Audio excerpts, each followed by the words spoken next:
பெரும் கருணை அருட்பெரும் ஜோதி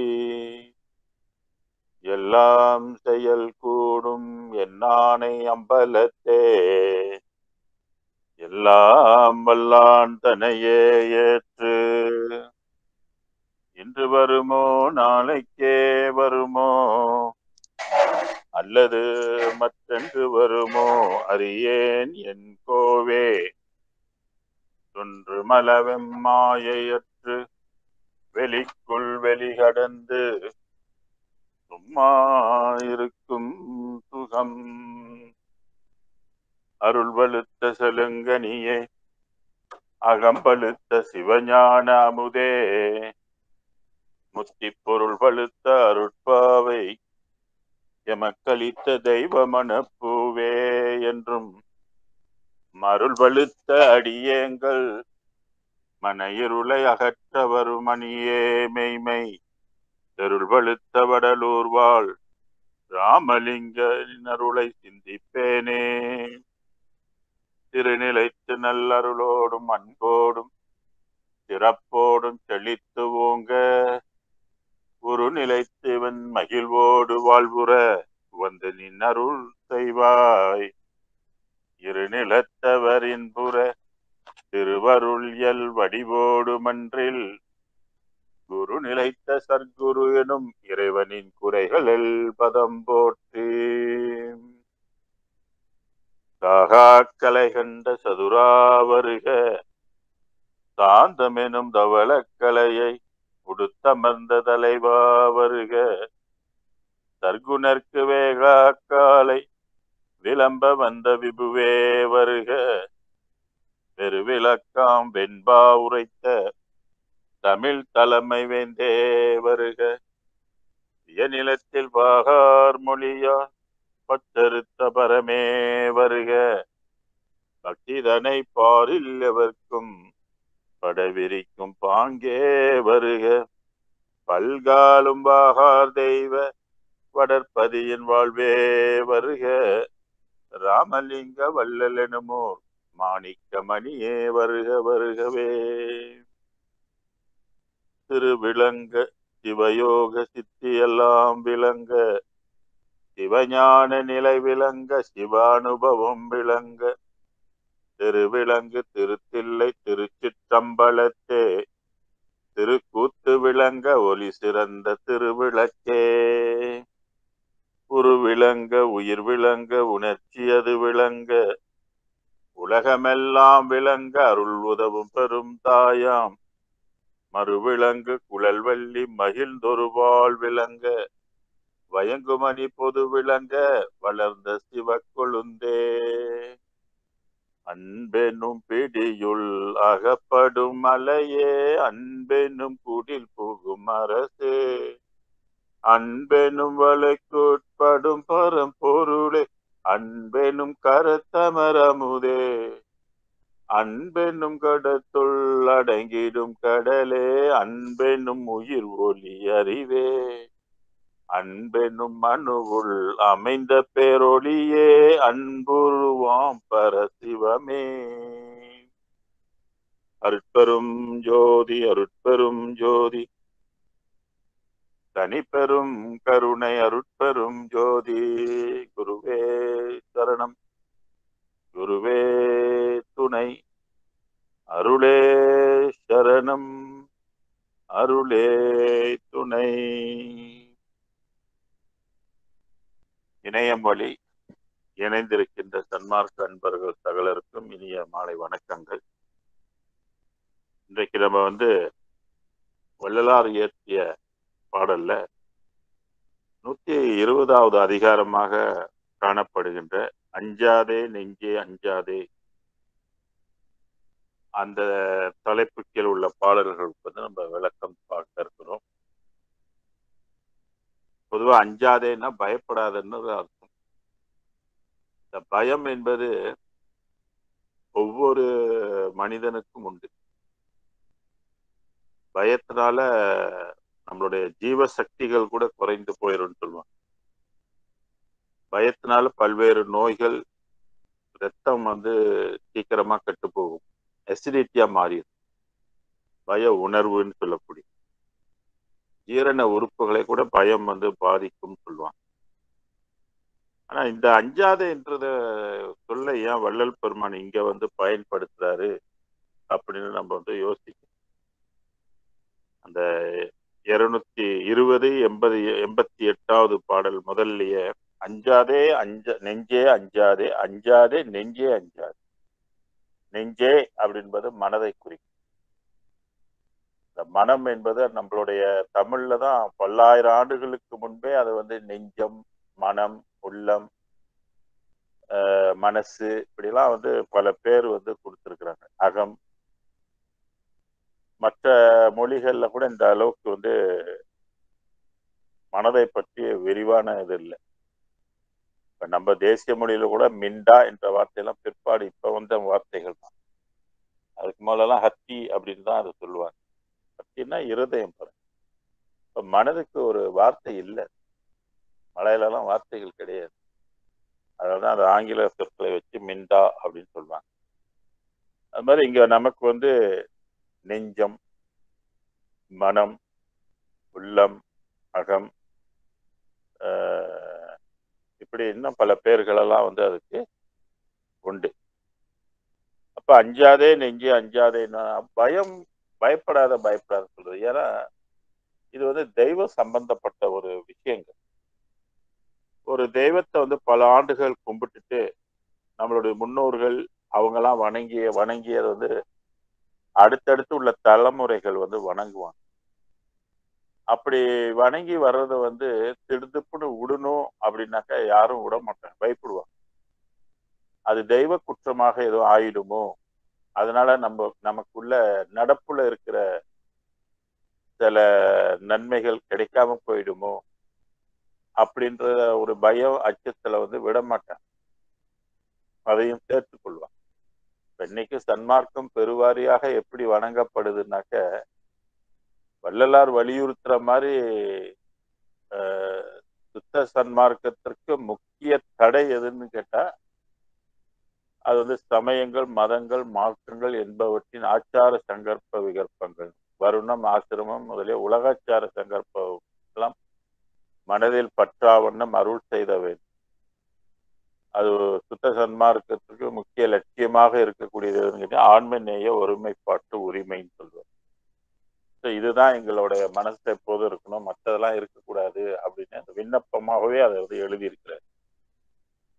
இப்படி எழுதுவதற்கு வள்ளல் பெருமான் இதை எழுதுறாருன்னா பின்னால வந்து ஏதோ ஒரு காரணம் இருக்குன்றதை நம்ம முதல்ல அதை நம்பிக்கொள்ளும். அந்த காரணத்தை வந்து ரொம்ப ஆழமா போய் பார்த்தவங்களுக்கு தான் தெரியும், ஆழமா சிந்திச்சு போறவங்களுக்கு தான் தெரியும் ஏன் பெருமான் வந்து இவ்வளவு கடுமையாக சொல்லணும் அப்படின்றது. நம்மள ரொம்ப ஆழமா யோசிச்சாதான் அதுக்கு வந்து விடை கிடைக்கும். மேலோட்ட மொத்தமா அது வந்து நமக்கு வள்ளலார் மேல வெறுப்பு வரும். அப்படின்னா சில பேர் என்ன செய்யறாங்க, அவர் என்ன இந்த சாமியை ஏத்துக்கல, எல்லாமே வேணான்றது, சித்தாந்தம் வேணான்றாரு, அவருக்கு ஒண்டிதான் கிடைச்சது சொல்றாருன்னு சொல்லி அந்த மாதிரி பார்வையில பாக்குறவங்களும் சில கூட்டம் இருக்குது. அந்த உண்மை பின்னணியை வந்து அவங்க புரிந்து கொள்வதில்லை. கடவுளோட கேம் புரிஞ்சு கொள்ளும். கடவுள் எப்படி கேம் விளையாடுறாருன்னு புரிஞ்சுக்கிட்டாக்கா அப்புறம் வள்ளலார் சொல்றது வந்து முழுமையாக ஏற்றுக்கொள்வதற்கு வந்து எந்த ஒரு தடையும் வந்து இருக்காது. நானும் ஆரம்பத்துல எனக்கும் அந்த மாதிரி ஒரு குழப்பம் இருந்தது. என்ன எல்லாமே இவர் வேணான்றாரு அப்படின்னு. அப்புறம் சமய மதங்கள் எல்லாம் வந்து போவாதீங்க, அதெல்லாம் ஈடுபடாதீங்க, அதெல்லாம் உண்மை கிடையாது. இதெல்லாம் வந்து ஜீரணிக்கிறதுக்கு கொஞ்சம் ஆழ்ந்த சிந்தனை, பரந்த நோக்கம், பொறுமை இதெல்லாம் வேண்டும். அவர் என்ன பண்ணுவாரு, அவர் வந்து ஒரு உண்மையை வந்து நமக்கு சொல்லணும், எல்லாரும் நம்ம புரிஞ்சுக்கணும், தெளிவடையணும், உண்மையை அடையணும் அப்படின்னு விருப்பம் உடையவர். அவர் என்ன ஒரு பெரிய ஒரு நன்மையை பெற்றாரோ, என்ன பெரிய வாழ்வை பெற்றாரோ, எப்பேற்பட்ட இன்பத்தை பெற்றாரோ, அதை உலகத்தில் உள்ள எல்லா உயிர்களும் பெறணும் அப்படின்றது ஒரு உயர்ந்த மனம் கொண்டிருந்தார். அது பாடல்கள் வழியிலலாம் நமக்கு வந்து தெரியும். அப்ப அப்படி நினைக்கக்கூடியவர் ஏன் சில இதெல்லாம் வேண்டாம் விட்டுடுங்க அப்படின்லாம் சொல்றதுக்கு ஒரு காரணம் கண்டிப்பாக இருக்கு. அவரு என்ன நினைக்கிறாருன்னா, நம்ம வந்து முழுமையான பயன் தராதல்ல காலத்தை நம்ம விரயம் பண்ணிடக்கூடாது அப்படின்னு நினைக்கிறேன். அல்லது நம்ம எதையோ ஒன்றை பிடிச்சு அதுல சில நன்மைகள் கிடைச்சு ஏமாந்து போயிடக்கூடாது அப்படின்னு நினைக்கிறேன். இறுதியாக ஒவ்வொரு ஆத்மாவும் அடையக்கூடிய ஒரு எல்லையை அவர் கண்டுகொண்டார். மற்றவங்களுக்கு கண்டு கொள்ள முடியாத ஒரு பேருண்மையை வள்ளல் பெருமான் கண்டு கொண்டதுனால நம்மளாம் காலத்தை விரயம் பண்ணக்கூடாது, ரோங்கான இடத்துக்கு போயிடக்கூடாது. இதுவரையில போனது பரவாயில்ல, விட்டுடுவோம், இதுக்கு மேலேயும் போகக்கூடாது அப்படின்னு அவர் விரும்புறாரு. இறைவனும் அதைத்தான் செஞ்சிருக்கிறார். திருநெறிகள் சிறு வயதிலே சிறு வழியிலெல்லாம் போகாம என்னை தடுத்து ஆண்டு கொண்டான், சமய நெறிகள் எல்லாம் நான் விழாமல் என்னை தடுத்தாண்டான் அப்படின்லாம் பெருமான் சொல்றாரு. அப்ப ஒரு நன்மையின் பொருட்டு, ஒரு மேன்மையின் பொருட்டு, ஒரு சத்தியத்தின் பொருட்டு ஒரு சில இதுகள்ல நம்ம விட்டுதான் ஆகணும் அப்படின்றது ஒரு கட்டாயம் இருக்குது.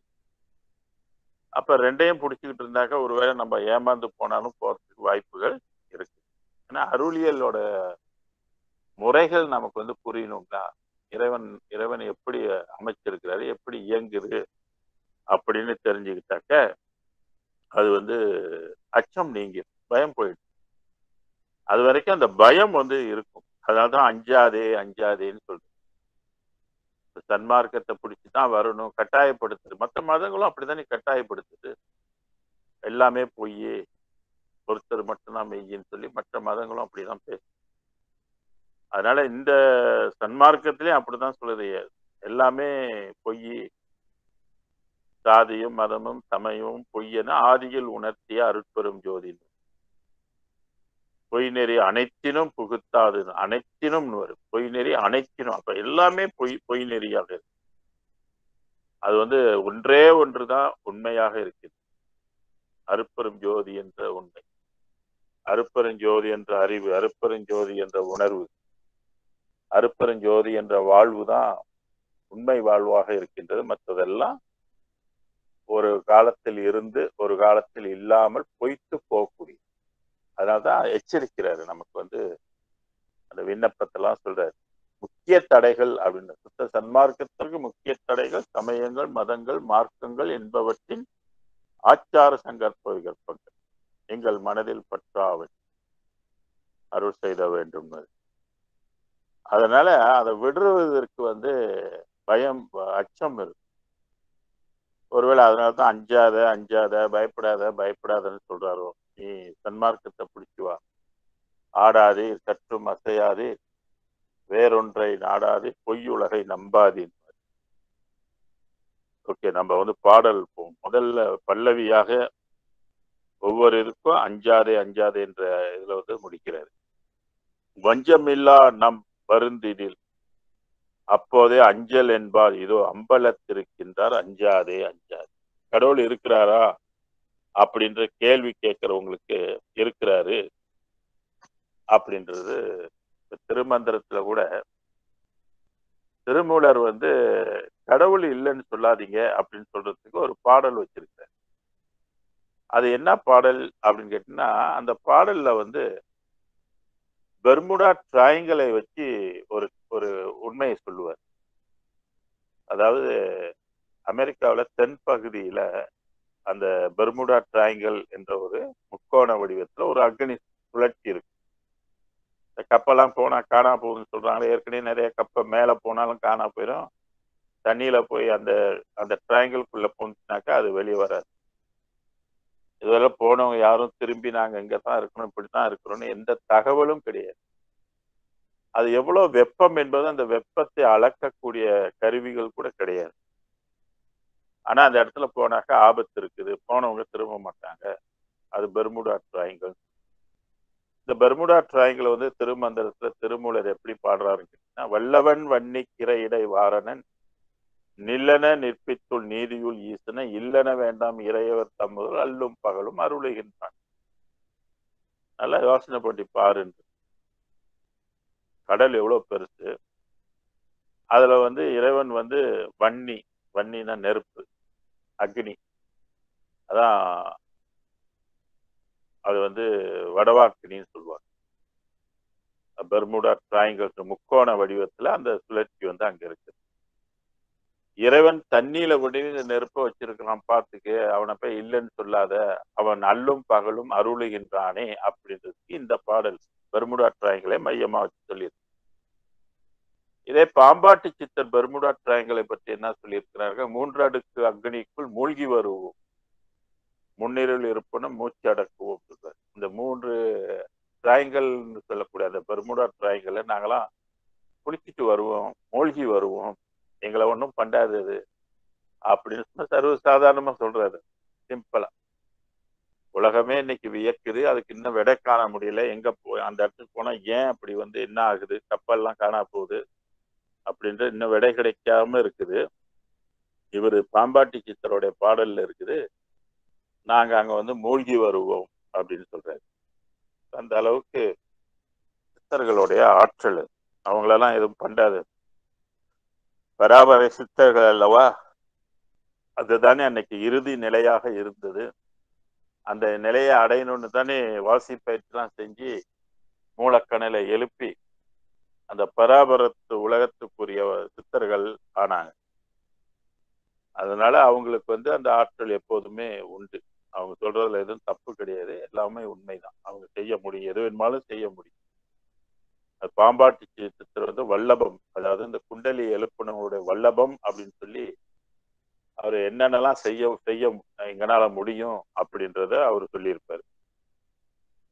இங்கே வள்ளல் பெருமான் நீ பயப்படாதன்னு சொல்றாரு. பஞ்சமில்லா நம் வருந்தி. அப்ப நம்ம வருந்தணும்.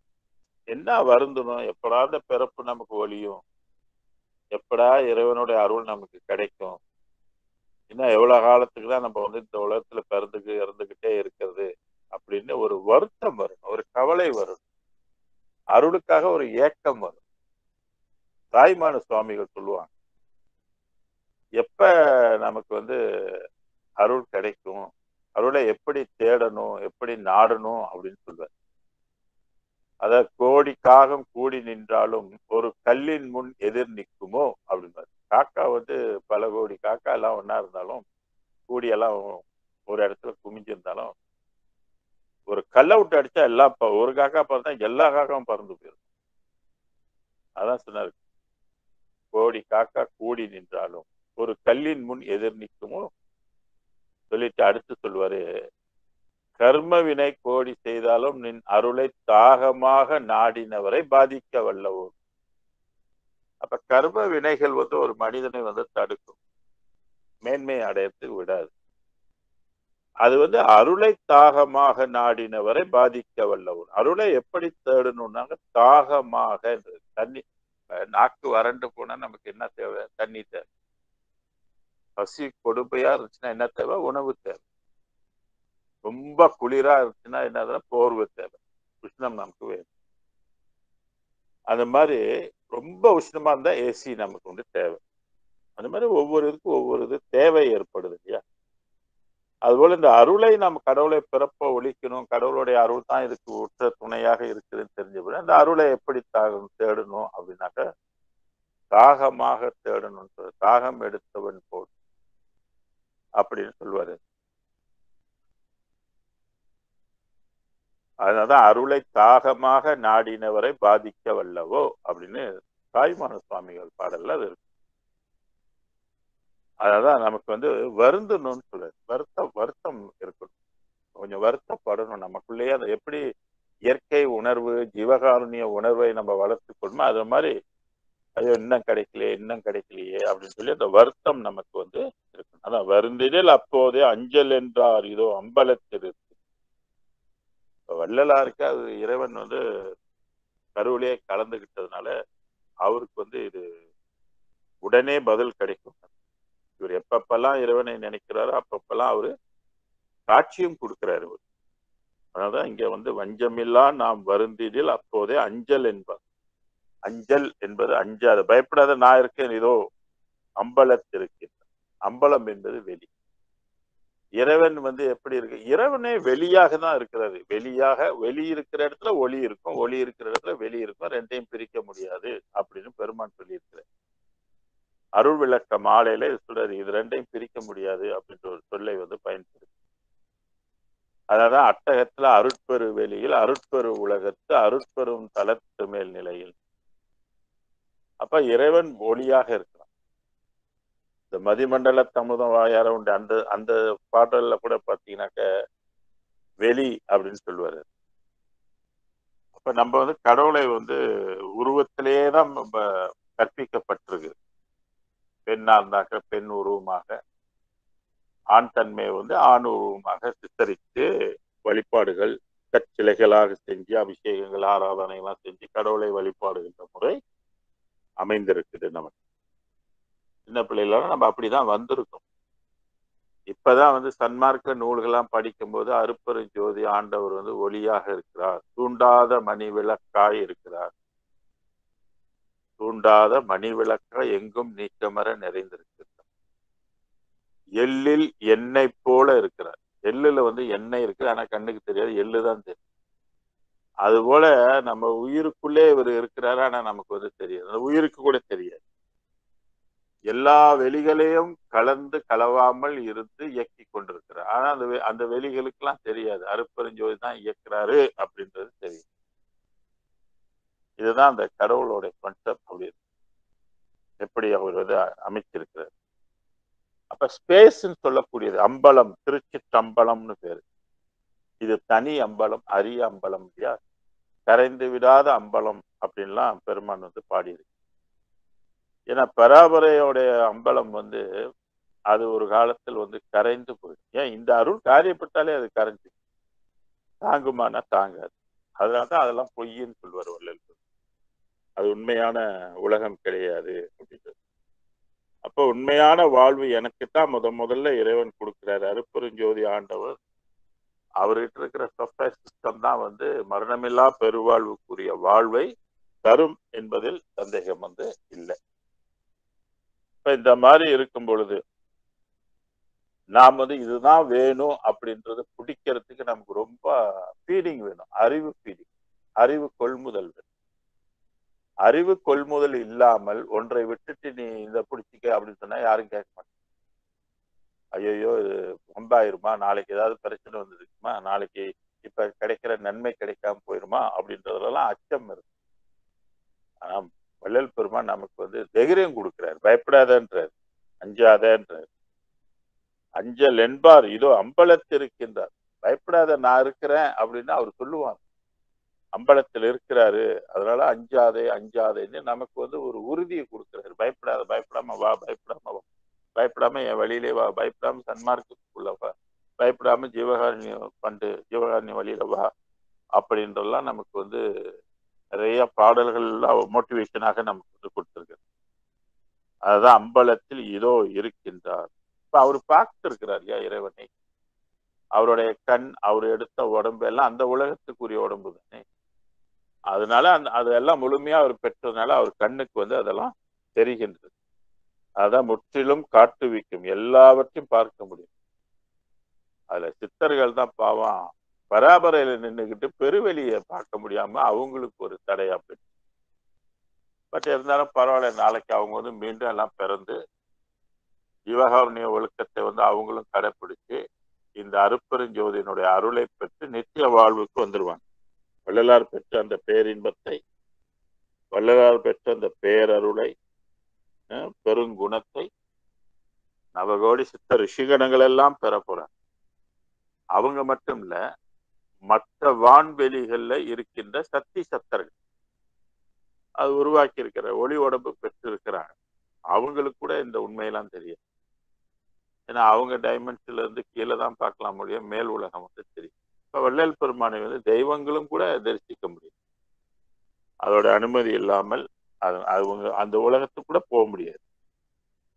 இதெல்லாம் நம்ம வந்து முதல்ல தெரிஞ்சு ஏன் வந்து அஞ்சல அஞ்சாதன்றனா பயம், இதை விட்டுட்டா போச்சா அப்படின்னு.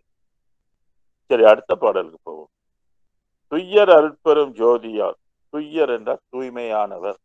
அதான் ஜோதியுள் ஜோதியுள் ஜோதி, சுத்த ஜோதியுள் ஜோதி, சுத்த ஜோதியாக, ஜோதிக்குள் ஜோதி. பல பல கோடி ஜோதிகள் இருக்குது வான்வெளி. ஒரு ஜோதி கிடையாது. நம்ம பார்த்தோமா என்ன, சூரியன் மட்டும்தான் நமக்கு தெரியும். இன்னும் கொஞ்சம் நட்சத்திரங்கள் வந்து தெரியும். நட்சத்திரங்கள்லாம் அவ்வளவு பிரகாசமா இருக்கு, ரொம்ப தூரத்துல இருக்கு. இந்த 27 நட்சத்திரங்கள் பூமிக்கு சம்பந்தப்படும். 9 கிரகங்கள், மூன்று மூன்று நட்சத்திரங்களை வந்து எடுத்துக்குது. அப்ப 9 27 சரியா போச்சு. ஒரு கிரகத்துக்கு 3 நட்சத்திரங்கள், அதான் நட்சத்திர அதிபதினு சொல்லுவாங்க. அடுத்த துய்யர் அருட்பெருஞ்சோதியார் நம்முடைய ஐயர் இதோ அம்பலத்திருக்கின்றார். துய்யர்னா தூய்மையான அருட்பெருஞ்சோதி, சுத்த ஜோதியாக இருக்கின்ற அருட்பெரும் ஜோதியுள் ஜோதியுள் ஜோதி, சுத்த ஜோதி சிவஜோதி, ஜோதியுள் ஜோதி. அது எல்லாமே வந்து சிவஜோதியை பற்றி சொல்லி வருவார். அது இங்க பாரு, இதோ அம்பலத்தில் இருக்கின்றான். இப்ப அம்பலம் என்பது ஸ்பேஸ். அவர் வந்து ஸ்பேஸாகவும் இருக்கின்றார். நம்மில் நம்மை ஆண்ட வள்ளலார். யாரை? வள்ளல் அருஜோதி தெய்வம் என்ன ஆண்டு கொண்ட தெய்வம்னு வள்ளலார் பாடுறார் இல்லையா? அப்ப வள்ளல் பெருமானை முதல்ல ஆண்டு கொண்ட தெய்வம் அருட்பெரும். அப்ப யோகம் வந்து அவருக்கு சித்திச்சிரு. எப்ப அவருக்கு உள்ளத்துக்குள் ஒளி கலக்குதோ அதுதான் யோகம். இந்த யோகம் வந்து விளங்கணும், எப்படி இருக்குது, எப்படி காரியப்படுது அப்படின்னு. அப்ப வளர்க்க வளர்க்க வளர்க்க அந்த அந்த குழந்தையினுடைய தன்மை, அந்த குழந்தையினுடைய குணம், அதுக்கு என்ன அறிவு நம்ம புகற்றுமோ, இது ஒரு பக்கம் இருக்கு. அதோட இயல்பான தன்மை என்னவோ அதை வந்து அது வெளிப்படுத்தக்கூடிய வாய்ப்புகள் வந்து எதிர்கால பிள்ளைங்களுக்கு வந்து நிறைய ஏற்படும். அதான் இங்க என்ன சொல்ற, மண்ணில் நம்மை ஆண்ட வள்ளலார். மண்ணில் நம்மை, வள்ளலாரை ஆண்டு கொண்டது வந்து அருட்பெருஞ்சோதி இல்லையா? அதனால சொன்னாரு மண்ணில் நம்மை ஆண்ட வள்ளலார். வள்ளலார் சொல்றதும் அருட்பெருஞ்சோதியை தான் குறிக்கும். நம்முடைய அண்ணல் இதோ அம்பலத்திற்கு. அண்ணல் என்பதும் இறைவனை தான் குறிக்கும். பெரும்பாலும் நம்ம இந்த வார்த்தையில அண்ணல் என்ற வார்த்தையெல்லாம் அண்ணன் பயன்படுத்துவோம். ஆனா இறைவனுக்கு அண்ணல் என்ற வார்த்தையை பயன்படுத்து. இஸ்லாமியர்கள் வந்து நிறைய பயன்படுத்து அண்ணல் சொல்ல. அண்ணல் நபி முகமது அவர்கள் அப்படின்னு சொல்லுவாங்க. இதோ அம்பலத்தில் இருக்கின்றார் அப்படின்னு சொல்றாரு. இப்புவியல் நம்மை ஏற்று கொண்டார் நம்மை அப்பர் இதோ அம்பலத்தில். இப்புவியில் என்னைன்னு சொல்லாம நம்மை அப்படின்னு சொல்றாரு. ஏன்னா நாளைக்கு நம்மளை ஆண்டு கொள்ளக்கூடியது அந்த அருட்பெருஞ்சோதி என்பதனால அத வந்து அந்த மாதிரி சொல்றாரு. இப்புவியல் நம்மை ஏற்று கொண்டனா ஏற்றுக்கொண்ட நம் அப்பர் இதோ அம்பலத்திருக்கின்றார் அப்படின்னு சொல்றாரு. அப்பர் என்று சொல்லக்கூடிய அருட்பெருஞ்சோதி ஆண்டவர் அம்பலத்தில் அம்பலமாக இருக்கு. சித்தர் எல்லாம் வல்ல தேவன் நம்மை ஆண்ட அத்தர் இதோ அம்பலத்திருக்கின்றார். இறைவனை வந்து சித்தர்னு சொல்லுவாங்க.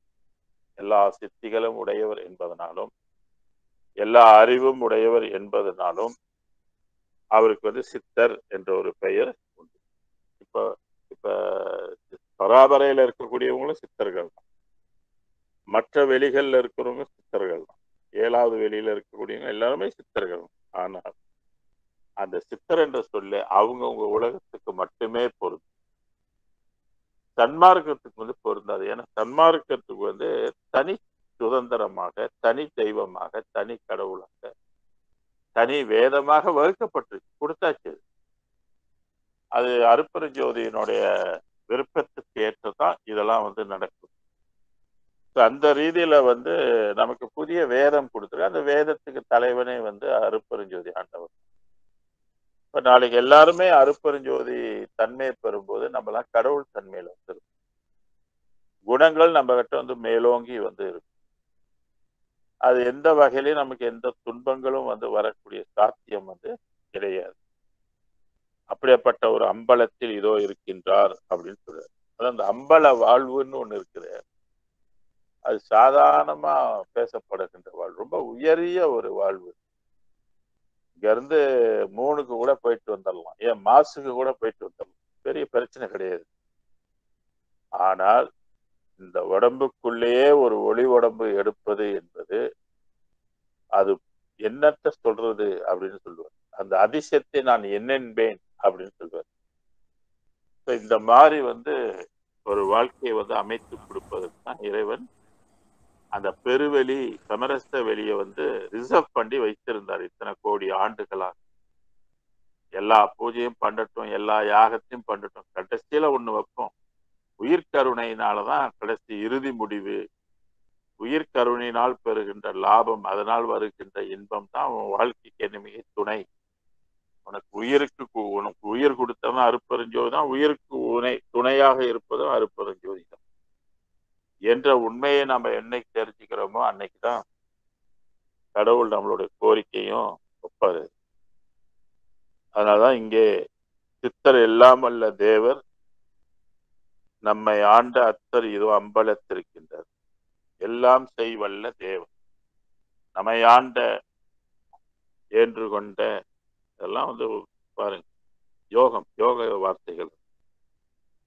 அடுத்த ஜோதி அருட்பெரும் ஜோதியார் நம்முடைய ஆதி இதோ அம்பலத்திற்கு. அப்ப இதுதான் எல்லாத்துக்கும் ஆதி. ஆதியும் அந்தமும் படியடி வான்முடி பற்றினும் தோற்றா அடிமுடி எனுமோர் அருட்பெரும் ஜோதி. இந்த சிற்றோதியை இயல்புறு ஆதி அந்தம் என்றருடைய அருட்பெரும். இறைவனே சொன்னார் இதுதான் ஆதி. அதனால நமக்கு வள்ளலாருக்கு முன்பு உள்ள ஆதின்னு சொன்னா அது பரசிவம் பராபரிசம். ஆனா வள்ளலாருக்கு பின்னுக்குள்ள ஆதி டிசின்னு சொல்ற மாதிரி, before Christ and after Christ சொல்ற மாதிரி, இதுலயும் நம்ம பிஃபோர் சித்தாந்தம் அண்ட் ஆஃப்டர் சித்தாந்தம். அதான் ஜோதி அருட்பெரும் ஜோதியார் நம்முடைய ஆதி இதோ அம்பலத்திற்கு. இப்ப இன்னும் நம்ம சித்தாந்தத்தில் உள்ள ஆதியை பேசிட்டு கூடாது. சன்மார்க்கத்தினுடைய ஆதி தான் முடிவான ஆதியாக இருக்கு. தாண்டவனார் என்னை தான் தடுத்தாட்கொண்ட ஆண்டவனார் இதோ அம்பலத்திருக்கின்றார். தாண்டவனார் தாண்டவம் ஆடு. இந்த ஆடுதல் என்பது 108 ஆட்டமாக கூட பிரித்து வச்சிருக்கிறாங்க, சிவத்தாண்டவம் அப்படின்னு சொல்லி. அப்ப சிவம் என்பதனாலே ஒளின்னு அர்த்தம். அப்ப ஒளியில என்ன இருக்குன்னா, ஒளியில நடனம் இருக்குது. அதான் ஒளி நடம் அப்படின்னு சொல்லியிருக்கு. பரநடம், சிவநடம், அருநடம், திருநடம், ஒருமை நடம். இந்த ஒருமை நடம் என்ற சொல்லை பெருமான் சில இடங்கள்ல பயன்படுத்தியிருக்கு. அப்ப தாண்டவனார் என்று சொல்லக்கூடியது யாரு அப்படின்னு கேட்டீங்கன்னாக்க அந்த சொப்பேர் தான். அருட்பெரும் ஜோதியில இருக்கக்கூடிய அந்த சொப்பேர். என்னை தடுத்தாட்கொண்ட, என்னை தடுத்து மற்ற நெறிகள்ல செல்லாமல் இறைவன் தடுத்தாட்கொண்டார். தான் தடுத்தாட்கொண்ட, என்னை தான் தடுத்தாட்கொண்ட ஆண்டவனார். ஏன்னா அவங்க குடும்பம் சைவ குடும்பம். அவரோட அன்னார் கூட சைவ சமயத்துல ஈடுபாடு, சமய சொற்பொழிவுலாம் செய்யறவர். அந்த குலத்துல ஐயா பிறந்திருக்கிறாரு. அப்ப இவருக்கும் அந்த சிந்தனைகள்லாம் வரும். அந்த கல்ச்சர் எல்லாம் போதிப்பாங்க இல்லையா. அதனாலதான் சொன்னாரு, தாண்டவனார் என்னை தான் தடுத்தாட்கொண்ட ஆண்டவனார். வள்ளலாரை சிறுநெறி செல்லாமல் தடுத்தான். அது பாடல்லே இருக்கு, சிறுநெறி சென்றார் தம்மை எடுத்தானே, அப்புறம் சமய குழி நின்று என்னை எடுத்தானேன்னு சொல்றது. இதெல்லாம் செமத்த அடி. இதுல ஏதோ ஒரு கோளாறு சமய மதங்களுக்கு இருக்குது அப்படின்றது தெரியவர். வம்பர் மனத்தை மதியாதவர் நமது அன்பர் இதோ அம்பலத்திருக்கின்றார். வம்பர்னாக்க துன்பம், உயிர்களுக்கு துன்பம் தருவவர்கள்லாம் வம்பர்கள். மனதை மதியாதவர், மனத்தை மதியாதவர், மனதை மதிக்கணும். அதான் மனத்தை மதியாதவர் நமது அன்பர் இதோ அம்பலத்திருக்கின்றார். வம்பர் மனத்தை மதியாதவர் நமது அன்பர் இதோ நமது அன்பர் மனத்தை புரிஞ்சுக்கிட்டவரு இதோ அம்பலத்திருக்கின்றார். அஞ்சாதே அஞ்சாதே. கடவுள் இருக்கிறாரு, நீ நல்லா வேண்டிக்கே, கடவுள் உனக்கு அருள் செய்வாரு, பயப்படாத பயப்படாத அப்படின்னு. எல்லா காலமும் ஒரு மாதிரி இருக்காது, காலங்கள் மாறும். அப்படி மாறும்போது உன்னுடைய நிலைமையும் மாறும். பயப்படாத அப்படின்றதுக்கு ஒரு அஷூரன்ஸ் கொடுக்கிறார். தெருளுடையார் எல்லாம் செய்வல்ல திரு அருளுடையார் இதோ அம்பலத்திருக்கின்றார். அஞ்சாதே அஞ்சாதே. தெருள் உடையார், தெளிவு செம் தலைவர்களை, கோடா கோடி தலைவர்கள் இருக்கிறாங்க தெளிவுபடுத்துவது. அதுதான் இங்க தெருளுடையார் எல்லாம் செய்வல்ல திரு அருளுடையார். திரு அருளுடையார்னாக்க கருணையுடையவர். அருட்பெருஞ்சோதி ஆண்டவரை கொடுக்கிறார். அவருக்கு தெளிவும் ஒன்று, அருளும். ஆரம்பத்துல கொஞ்சம் தடுமாறி இருந்தாலும் போக போக அவங்க வந்து எல்லாருமே வந்து தொடர்ந்து சொற்பொழிவுகளை பல பேர் பேசுறதெல்லாம் கேட்கும்போது நம்ம மனதுக்கு ஒரு உண்மை வந்து சிந்தனை வந்து தோன்றும். அதான் இறைவன் தெளிந்தவனாக இருக்கின்றான். மனிதர்கள் எல்லாம் எப்படி இருக்கிறாங்கன்னா, திருமந்திரத்துல திருமூலர் சொல்லுவார், மண்ணில் கலங்கிய நீர் போல் மனிதர்கள். மனிதன் வந்து எண்ணத்துல வந்து கலங்கி போயிருக்கிறான். எண்ணங்கள் அந்த அஞ்ஞான வெளி என்று சொல்லக்கூடிய மனம் இருக்க மாயை, அது வந்து எப்போதும் வந்து மோட்டிவேஷனல் நம்மளை பண்ணாது, டிமோட்டிவேஷன் பண்ணும். நம்மளை வந்து சோம்பேறி ஆக்கி தூங்க வைக்கும். அது உயர்ந்த நெறிகளை கடைபிடிப்பதற்கு அதுக்கு பயம். நம்ம தான் மீறி வந்து கடைபிடிச்சு அதை வெற்றி கொள்ளும். இல்லைன்னா அது அதோடைய ஆட்சியில வந்து நம்ம சிக்கிக்கொள்ளும். இதைத்தான் வந்து அந்த சில உணவுப் பொருட்கள்லாம் சாப்பிடும்போது அதுல வந்து சேர்த்து இதெல்லாம் சாப்பிடும்போது எதை நீக்கணும், எதை குறைக்கணும், அதை வந்து நம்ம புரிஞ்சுக்கொள்ளும். கடவுளுடைய அருள் உள்ளுக்கு இருந்துச்சுன்னா பிரச்சனை இல்லை. அது வந்து சொல்லி கொடுப்பேன், சாப்பிட்டது போதுன்னு இருக்கும். இதை சாப்பிடு, இதை சாப்பிடாத அப்படின்னு உள்ளுக்கே நமக்கு வந்து ஒருத்தர் நமக்கு நாக்குக்கு வந்து கொண்டு போய் வச்சாலே அது வந்து பிடிக்காது. ஏன்னா டோட்டலி அருப்பெருஞ்சோதி டெக்வோ பண்ணிருச்சுன்னா அப்புறம் அதுக்கு என்ன உணவு தேவையோ அந்த மாதிரி உணவு தான் வரும். அது மாதிரி உணவு தான் சாப்பிட பிடிக்கும். நம்ம அதுக்கு முன்பு உள்ள சூழ்நிலைகளுக்கு ஏற்ற மாதிரி இருக்குன்னாக்கா வராது, ஒமட்டும். சாப்பிட்டாக ஒமட்டும், அதை ஏற்றுக்கொள்ளாது. அதனால தெருளுடையார் தெளிவுடைய அருப்பெருஞ்சோதியார் எல்லாம் செய் வல்ல திரு அருளுடையார் இது அம்பலத்தில் இருக்கின்றார். சித்தபை பொற்றபையில் விளங்குகின்ற தெய்வம் அதே தெய்வம் தொடரே அது அம்பலம். அம்பலம் நம்மை ஆட்கொள்ள நடம் புரிவார். நமது அம்மையோடு இதோ அம்பலத்திற்கு நம்மை ஆட்கொள்ள வள்ளலாரை முதல்ல ஆட்கொண்டது. அவரை ஆட்கொண்டதுனால அவர் என்ன ஆனாரு? ஜோதி, அருட்ஜோதி ஆனேன். அருட்ஜோதியாக அவர் நினைச்சு கூட பார்த்திருக்க மாட்டார். அல்லது நமக்கும் யாருக்கும் தெரியல. நம்ம நாட்டை எடுத்துக்கிட்டாக்க தாய்மான சுவாமிகள் அடுத்தது வள்ளலார் என்ற ஒரு குழந்தை வருவாரு. அந்த குழந்தை எங்க மலேசியாவுக்கு தூக்கிட்டு வந்துருவாங்க அப்படின்லாம் வந்து யாராவது கனவுல கூட நினைத்து பார்த்திருக்க முடியாத ஒரு நிலை. அதாவது இங்க வந்து நம்மை ஆட்கொள்ள நடம் புரிவார். ஆட்கொண்டா மட்டும் பத்தாதுங்க, நடம் புரிவார் சொல்றார். வந்து உள்ளுக்கு பூந்து என்ன செய்வார்னா அவரோட இயக்கத்தை வந்து செயல்படும். பொன் செயல் வகையை உணர். அந்த செயல் எப்படிப்பட்டதுனாக்கா பொண்ணுக்கு ஒப்பான செயல் அப்படின்னு சொல்றது. அப்படியேப்பட்ட ஒரு செயல் தான் நம்மளை வந்து எல்லா அணுக்களையும் வந்து அது மாற்றி அமைக்கின்ற தன்மை. இப்போ உணவு எப்படி அணுக்களாக மாறுச்சு? நம்ம அணுக்களை சாப்பிடும், இறைச்சியை தானே சாப்பிடும். அப்ப அது அந்த பொருள் உள்ளுக்கு போய் என்ன ஆகும்? ப்ரொசஸ் நடக்கும் இல்லையா? பல என்சைம்ஸ்லாம் வந்து சாப்பிட்டதை வந்து செரிக்கணும் இல்லையா? அப்ப செரிக்கும் போது அது 7 தாதுக்களை வந்து உண்டு. நம்ம எல்லாம் சொல்றோம், எனக்கு 7 தாது வேணும், எனக்கு 7 தாது உண்டாக்கு.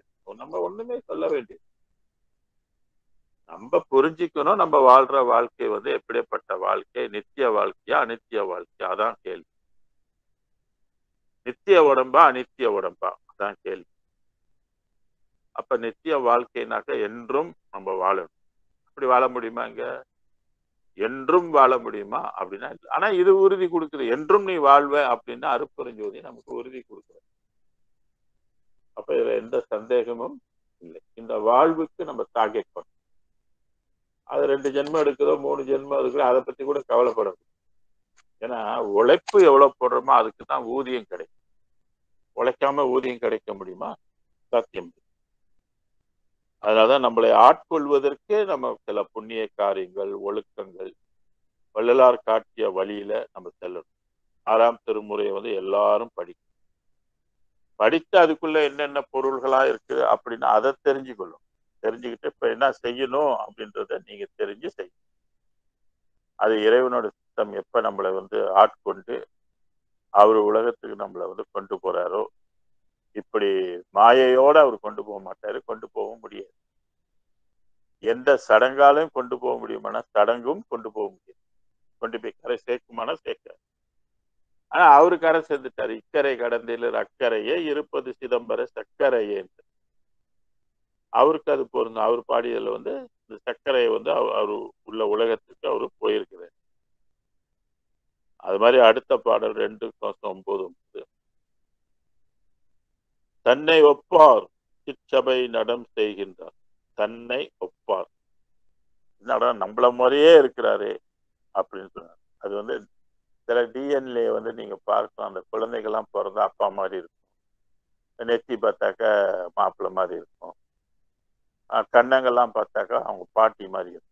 இப்படி ஒவ்வொருத்தவங்களுடைய சாயலை உறுதிப்படுத்தி கொண்டு சில குழந்தைகளுக்கு பிறகு சிலது முழுக்க முழுக்க அப்பா மாதிரியே இருக்கும்.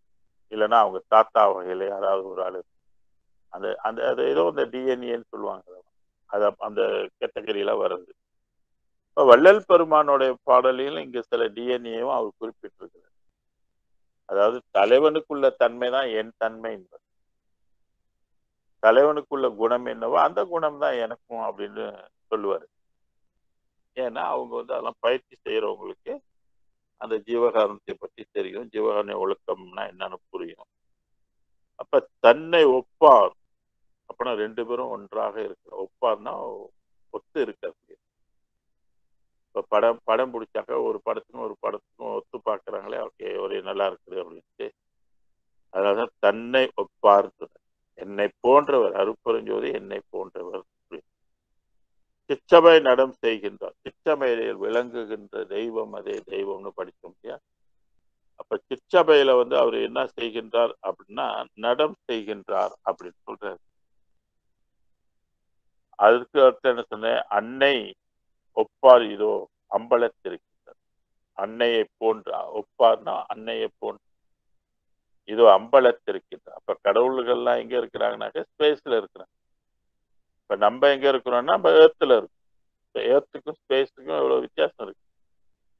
உயர்ந்த சக்தி கொண்டது வந்து எதுன்னு கேட்டீங்கன்னா ஸ்பேஸ் தான். அது சில பாடல்களை சித்தர்களே குறிப்பிட்டிருக்காங்க. அது ரொம்ப ரொம்ப ஸ்ட்ராங்கான பகுதி அப்படின்னு சொல்லப்படும். அன்னையோட அப்பனாக எங்கும் வீட்டிலிருந்து அருள் புரிகின்ற ஆற்றல் அருட்பெருஞ்சோதி ஆண்டவருக்கு உண்டு. அடுத்து பாடுகின்றார் பண்பினர் ஞான கூத்தாடுகின்றார் இதோ அம்பலத்திருக்கின்றார் அஞ்சாதே அஞ்சாதே அப்படின்னு சொல்றாரு. பாடுகின்றார் இறைவனை வந்து எப்படி பாடணும்? பக்தி நெறியில் செழித்தே அன்பர் பாடுமை அன்பர் பதியில் பழுத்தே திட்டி திருப்பது பாரு சிற்றம்பல திருநட ஜோதி. இதெல்லாம் நம்ம வந்து சிந்திக்கணும். இறைவனை வந்து பக்தியோடு பாடணும். பாடுறதுக்குன்னா பாட்டா இல்ல. அதுல எந்த பாட்டா பாடணும் அப்படின்னு கேட்டீங்கன்னா வள்ளல் பெருமான் இயற்றிய பாடல்களே அருட்பெருஞ்சோதிக்கு மிகவும் பிடிக்கும். இப்ப நமக்கே இருக்கு இல்லையா, சில பேருக்கு பழைய பாட்டு பிடிக்காது, சில பேருக்கு புது பாட்டு தான் பிடிக்கும், சில பேருக்கு குத்து பாட்டு தான் பிடிக்கும், சில பேருக்கு சோக பாட்டு பிடிக்கும். அந்த மாதிரி பாட்டு வகைகள்லயே ஒவ்வொரு ஆளுக்கும் ஒவ்வொரு மாதிரி. சிலர் பேருக்கு வந்து ஒரு கவிஞர் எழுதின பாடம் மட்டும் விரும்புவாங்க. இப்ப கண்ணதாசன் மேல ரொம்ப பட்டு, கண்ணதாசன் இயற்றிய வரிகள் இதெல்லாம் வந்து காலத்தால் அழியாதது. காலத்தால் நம்ம கேட்க நமக்கே ஒரு புத்திமதி சொல்ற மாதிரி மோட்டிவேஷனலாக இந்த மாதிரி இருக்கும். அதனாலதான் இங்க வந்து பாடுகின்றார் அருட்பண்பினர். பாடுகின்றவங்க எல்லாம் ஒரு சிறப்பு தகுதியை கொடுக்கிறார். அது என்னன்னு சொல்றேன்னா அருட்பண்பினர், அருட்பண்பு உடையவர்கள், பண்புடையவர்கள் சொல்றாரு. ஞான கூத்தாடுகின்றார். இறைவன் என்ன கூத்தாடுறாருனாக்க அதனால கூத்த பெருமான்னு அவருக்கு ஒரு பெயர். நடராஜரை தான் அந்த மாதிரி சொல்லுவாங்க. ஏன்னா நடராஜர் என்பதே அது நடனம் தானே. அதாவது நடராஜர்னு வச்சிருக்கிறாங்க. அந்த நடம் என்ன செய்யும்? ஞான கூத்து என்ன பண்றோம்னு நமக்கு தெரியும். ஞான கூத்து என்ன பண்றோம் அப்படின்னு கேட்டீங்கன்னா நம்ம ஞானியாக எல்லா ஞானத்தையும் நமக்குள்ள அது வர வைக்கும். இந்த தேவையான தத்துவங்களை எல்லாம் வந்து அடக்கி ஒடுக்கி வச்சிருக்கு. கம்முன்னு கடை, எதுவும் வாய் பேசாம கடை அப்படின்னு அடக்கி வச்சிருக்கும். ஏன்னா அவருக்கு வந்து தத்துவங்கள் எல்லாம் வந்து அவருக்கு வசமானது சொல்றது. அதான் இங்க சொன்னாரு, ஞான கூத்து ஆடுகின்றார் இதோ அம்பலத்து இருக்கின்றார். இப்ப இறைவன் இருக்கிறான்னு தான் சொல்லிக்கிட்டே வர. ஆதரிப்பார்க்கு தான்னு வருது. அது ஆதரிப்பாருக்கு காட்டிக் கொடார். எதை ஆதரிப்பவர்கள்? மற்றதை ஆதரிக்கின்றவர்கள், சமய மதங்களை மெச்சுகின்றவர்கள். காட்டிக் கொடார். காட்டிக் கொடார்னா இதை அவங்களுக்கு காண முடியாது. ஏன்? பராபரையில் உள்ளவங்களுக்கு 6 அந்தத்து வாசிகளும், அது யாரா இருக்கட்டும், எத்தனை பேரா இருக்கட்டும், கடவுளை இவங்க பார்க்க முடியாது அப்படின்னு சொல்லுவாங்க. அதான் ஆதரிப்பார்க்கு காட்டிக் கொடார். தன்மார்க்க விசுவாசிகளுக்கு தானே இது ஒளி. சமய நேரி எல்லாத்தையும் கொண்டாந்து காட்டிக்கிட்டு கூத்தடிக்க முடியாது. இது ஏன்னா இது மரணமில்லா பெரு வாழ்வுக்குரிய டெக்னாலஜி இது. அதனால நம்ம கொஞ்சம் கவனமா அலர்ட்டா இருக்கணும். விளையாட்டுத்தனமா இருந்தா அப்புறம் எல்லாம் விளையாட்டுத்தனமாவே போயிடும். நம்மை ஆதரிப்பார் இதோ அம்பலத்திருக்கின்றார். நம்மை ஆதரிப்பார். சன்மார்க்கிகளை ஆதரிக்கும். சன்மார்க்கிகள் சில பேர் முயற்சி பண்ணுவாங்க, அவங்களுக்கு ஆதரவாக இருக்கலாம், தவத்துக்கு ஆதரவாக இருக்கலாம், இல்ல உணவுக்கு ஆதரவா இருக்கலாம், உடைக்கு ஆதரவா இருக்கலாம், இடத்துக்கு ஆதரவாக இருக்கலாம். இப்படி ஏதோ ஒரு வகையில ஒரு தவத்துக்கு அல்லது ஒரு தவம் செய்வங்களுக்கு உதவியாக இருப்பது மிக மிக மேன்மை. அது அவங்களுடைய பாவ வினைகளை கூட போக்கிறோம், நல்ல நிலைமைக்கு கூட வருவாங்க. அதனால்தான் மற்றதை ஆதரிக்காமல் சன்மார்க்கத்தை நம்ம முழு மனதோடு ஆதரிக்கும். அதான் ஆதரிப்பார் இது அம்பலத்திருக்கின்றார். அருட்பெருஞ்சோதி ஆண்டவருக்கு பேஸ்ல இருக்கிறாரு அப்படின்னு சொல்லி. நீல வல்லார்க்கு மேல் நீல வல்லார் நம்மை ஆள வல்லார் இதோ அம்பலத்திற்கு. நீல அளவுகோல், அளவு ஒரு உலகம் எவ்வளவு தூரம் வரைக்கும் இருக்குது அப்படின்றது அது ஒரு அளவியல், அறிவை கொண்டு அளக்கிறது. அதுதான் சொல்ற நீல. அப்படி நீலன்னா ரொம்ப நெடுங்காலம், நீண்ட காலம். வல்லார்க்கு மேல் நீல வல்லார். அப்ப நீல வல்லாருக்கு மேல் நீல வல்லார் நம்மை ஆள வல்லார். அப்ப இது தனி கடவுள் இல்லையா? அவரை அருட்பெருஞ்சோதி ஆண்டு கொண்டார் இல்லையா? அதான் நம்மை ஆள வல்லார் இது அம்பலத்திருக்கின்றார். அப்ப நம்மலாம் பூமியில மேல ஒரு ஆட்சி ஓடுது, பூமியிலையும் ஒரு ஆட்சி நிகழுது. அதான் அம்பலத்தில் இருக்கின்றான் சொல்வாரு. இன்புடையார் நம்மை இதயத்தில் அமர்ந்த பேரன்புடையார் இதோ அம்பலத்திருக்கின்றார். அஞ்சாதே அஞ்சாதே. இன்புடையார், இன்பமானவர், இன்பத்தை தாங்கி இருப்பவர். நம்ம இதயத்தை அமர்ந்த பேரன்புடைய, இதயம் என்பது மனம். மனதுல இறைவன் அமர்ந்து கொள்வான், யோகம். அதனாதான் பேரன்புடையார் இதோ அம்பலத்து இருக்கின்றார். உபயபதத்தை நாம் உச்சிமேற் சூட்டிய அபயர் இதோ அம்பலத்திருக்கின்றார். அஞ்சாதே. உபயபதம் எனது இதயமலம், இதயத்தமர். உச்சி மேல் சூட்டிய உபயபதத்தை உச்சின்னா புருவமத்தி. நம்ம இது படிச்சோம்னா தென்னையில் பொருந்த வைத்த தெய்வம்.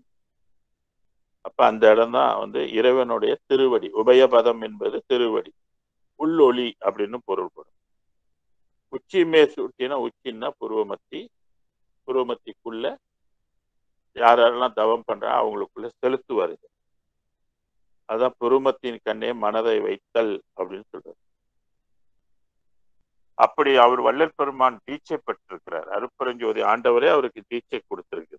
அதான் சூட்டிய அப்படின்னு சொல்றாரு. அபயர், அபயம் அளிக்கக்கூடிய, அவருக்கு பயம்லாம் இல்லை, அவர் நமக்கு அடைக்கலம் தரக்கூடியவர். அதான் அபயர் இதோ அம்பலத்திருக்கின்றார். அஞ்சாதீர் அஞ்சாதீர். வேண்டு கொண்டாருக்கு என்னை மேல்மிலை கேற்றி ஆண்டு கொண்டார் இதோ அம்பலத்திருக்கின்றார்.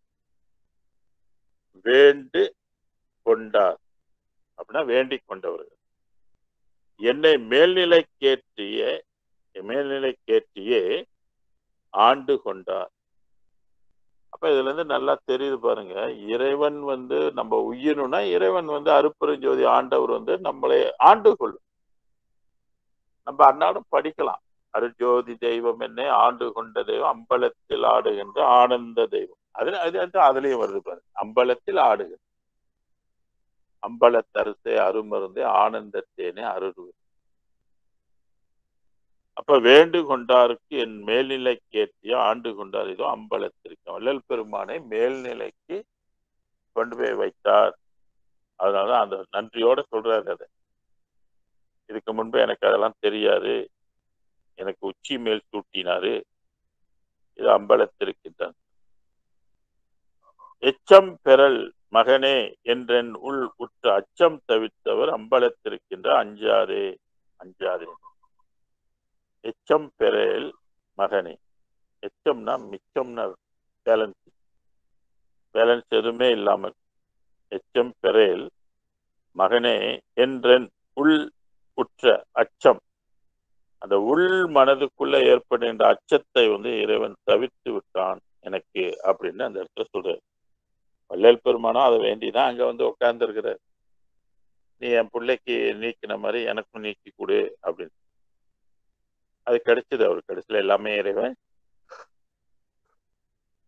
எல்லா துரிசுகளையும் அவருக்கு போக்கினார், எல்லா தடைகளையும் போக்கினார், எல்லா மறைப்பையும் அவருக்கு நீக்கி உண்மையை அவருக்கு காட்டினார்.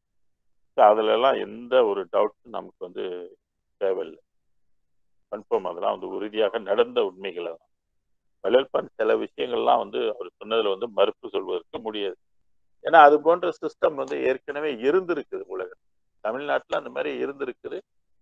சித்தர்களும் அந்த சில உணர்வுகள் எல்லாம் அவங்க அடைஞ்சிருக்கிறாங்க. எதை தவிர்த்துன்னா அருப்பெருஞ்சோதியை தவிர்த்து. ஏன்னா அது அவங்க கண்ணுக்கே தெரியாதவர். அப்ப எப்படி அவங்க இதை புரிஞ்சு கொள்ள முடியும்? அதான் எச்சம் பெரு மகனே என்றன் உள் உற்ற அச்சம் தவிர்த்த அம்பலத்தர். அப்ப அந்த பயத்தை அது போக்கி விட்டுரும். இப்ப நம்ம கிட்டையும் பயம் இருந்தாலும் நம்ம விண்ணப்பிக்கலாம். அப்ப இந்த மாதிரி எனக்கு ரொம்ப பய உணர்வா இருக்கு, எனக்கு வீரத்தை கொடு, எனக்கு தெளிவை கூட, அச்சத்தை போக்கு அப்படின்னு கூட வேண்டாம். நமுதன் முதற் பல நன்மையுமாம் ஞான அமுதர் இதோ அம்பலத்திருக்கின்றார். இது நமுதன் முதல் பல நன்மையுமாம் ஞான அமுதர் இதோ அம்பலத்திற்கு. இந்த இடத்துல ஞான அமுதர் அப்படின்னு அமுதத்தை கொடுக்க அம்பலத்தில் இருக்கிற செடிகள் தவிர்த்தருள் செல்வம் அளிக்கின்ற அடிகள் இதோ அம்பலத்திருக்கின்றார் அஞ்சாதே அஞ்சாதே. செடிகள், செடி நம்ம சாதாரண மொழியில செடின்னு சொன்னாக்க அந்த பிளான்ட்ஸ்ல, ஆனா இந்த இடத்துல செடிகள்னாக்க குற்றம்னு அர்த்தம். குற்றம் எல்லாம் தவிர்த்து, தவிர்த்துனா நீ அருட்செல்வர் அளிக்கின்ற அருட்செல்வம்.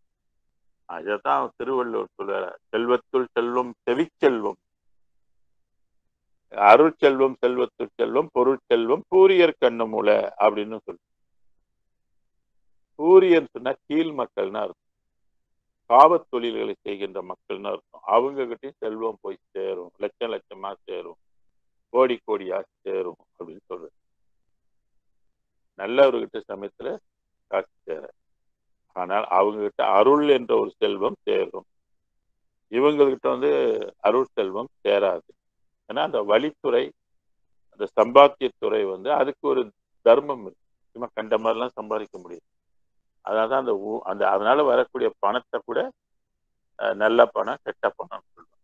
அரசாங்கமே வச்சிருக்கு ஒரு இது கையாளுறாங்களா, ஒயிட் மணி அண்ட் பிளாக் மணி.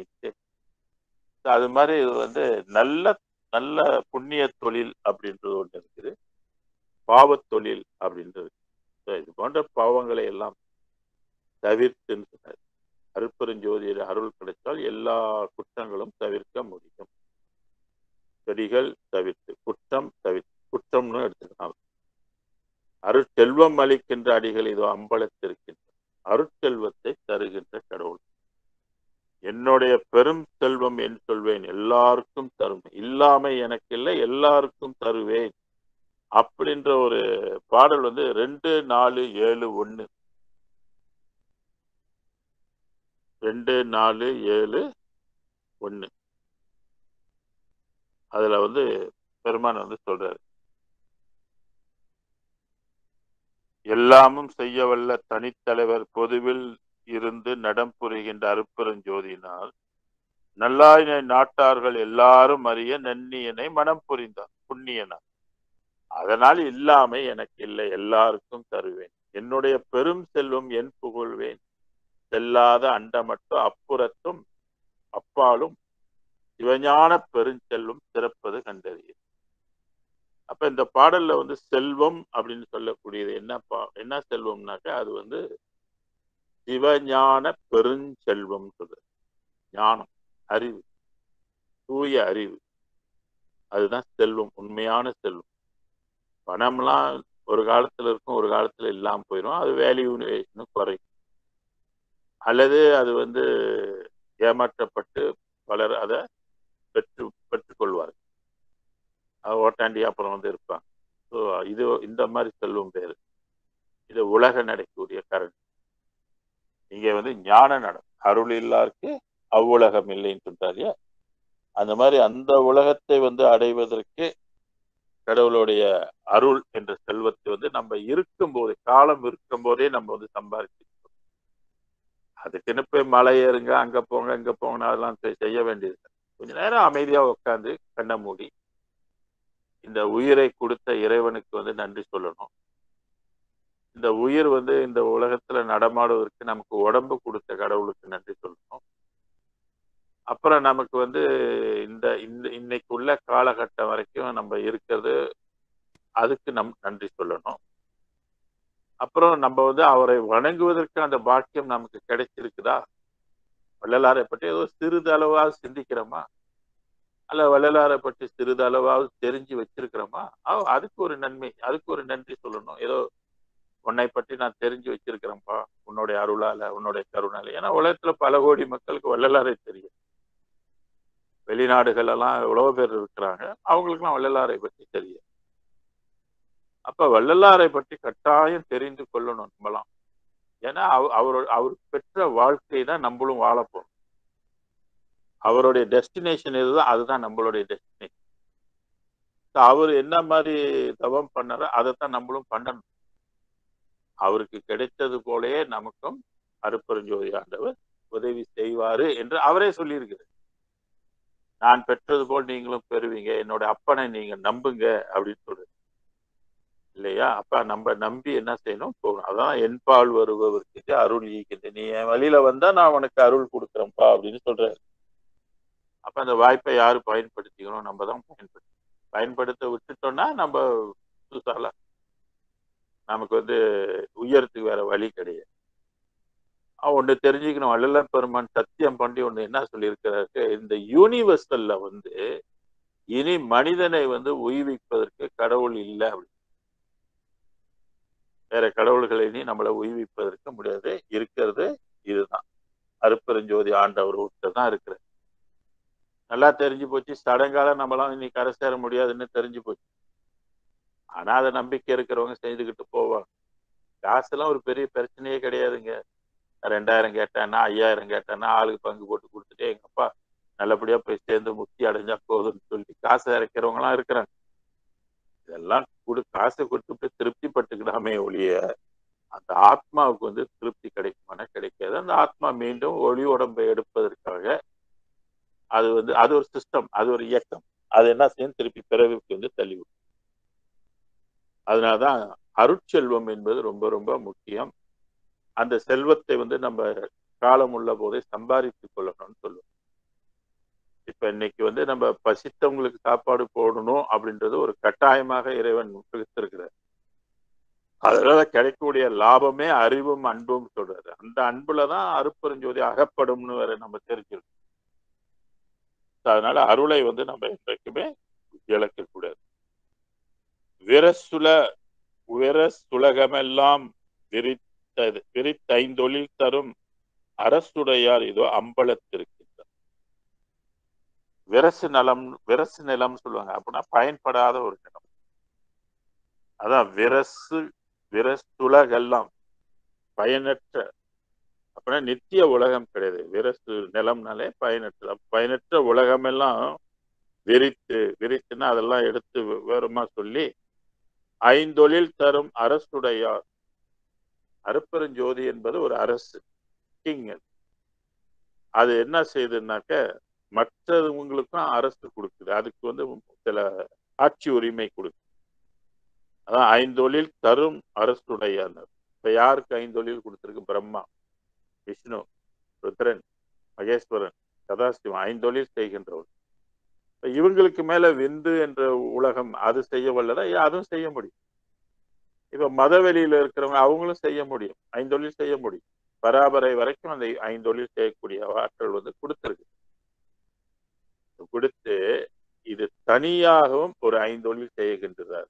அந்த ஐந்தொழில் அவங்களுக்கு எல்லாம் வந்து அழிக்குகின்ற ஆற்றல் உண்டு. படைத்தல், காத்தல், அழித்தல், மறைத்தல், அருளல் என்ற ஐந்தொழில் செய்வாங்க. அருட்பெருஞ்சோதி என்ன பண்ணும் அப்படின்னா அதை அழித்தல் செய்யாது. அதுதான் குரு நெறின்னு சொல்லுது. வள்ளல் பெருமானுக்கு அடிக்கடி அருட்பெருஞ்சோதி ஆண்டவர் என்ன சொன்னாருன்னா, இந்த கொல்லா நெறி தான்ப்பா குரு அருள் நெறி, நல்லா மனசுல வச்சுக்கன்னு அடிக்கடி சொல்லுவாங்க. அதான் கொல்லா நெறியை குறிக்கொண்டானேன்னு சொல்வார். கொல்லா நெறியில் என்னை வைத்தான்னு சொல்வார். அதனால கொலை வந்து முடிந்த அளவுக்கு வந்து சன்மார்க்கத்துக்கு உள்ள நம்ம வந்துட்டாலே அது வந்து தவிர்த்து, அல்லது இந்த ஜென்மத்திலே நம்ம வந்து பிறப்பை ஒழிக்கணும், அதுக்கு இப்பே நம்ம பாடுபடணும், அதுக்குள்ள புண்ணியத்தை சேர்த்துக்கணும்னு விரும்பினாலும் நம்ம புலால் கொலையெல்லாம் தவிர்த்து தான் ஆகும். இது வந்து சன்மார்க்கத்துக்கு மட்டும் இந்த விதி கிடையாது, பராபரைக்கும் இதே விதி உண்டு. அதுல எந்த மாற்றமும் இல்லை. அதனாலதான் திருவள்ளுவர் கேட்டாரு, தன் ஊன் பெருக்கத்துக்கு பெரிதொரு ஊன் உண்பான் எங்கனம் ஆளும் அருள்னு கேட்டார். அப்ப அருள் தான் இயக்கணும், அருள் இயக்கினாதான் நம்ம உய்ய முடியும் இல்லையா? அப்ப அந்த அருள் வந்து அருள் உடம்பு நம்ம பெறுவது பெரிதொரு ஊன். பெரிதொரு ஊன் என்பது முழுக்க முழுக்க அசிடிட்டி. இறைச்சிலாம் வந்து அசிட் உணவு தான், புரோட்டீன் இருக்குது அதுல, பட் அசிட் உணவு. அப்ப அசிட் உணவு வந்து உள்ளுக்கு போனுச்சுன்னா என்ன ஆகுனாக்க அது வந்து இந்த ஒளி உடம்புக்கு தகராறாகும். அது ஒளி உடம்பு சரியா பெர்ஃபார்ம் பண்ண முடியாம அது செதறிடும்.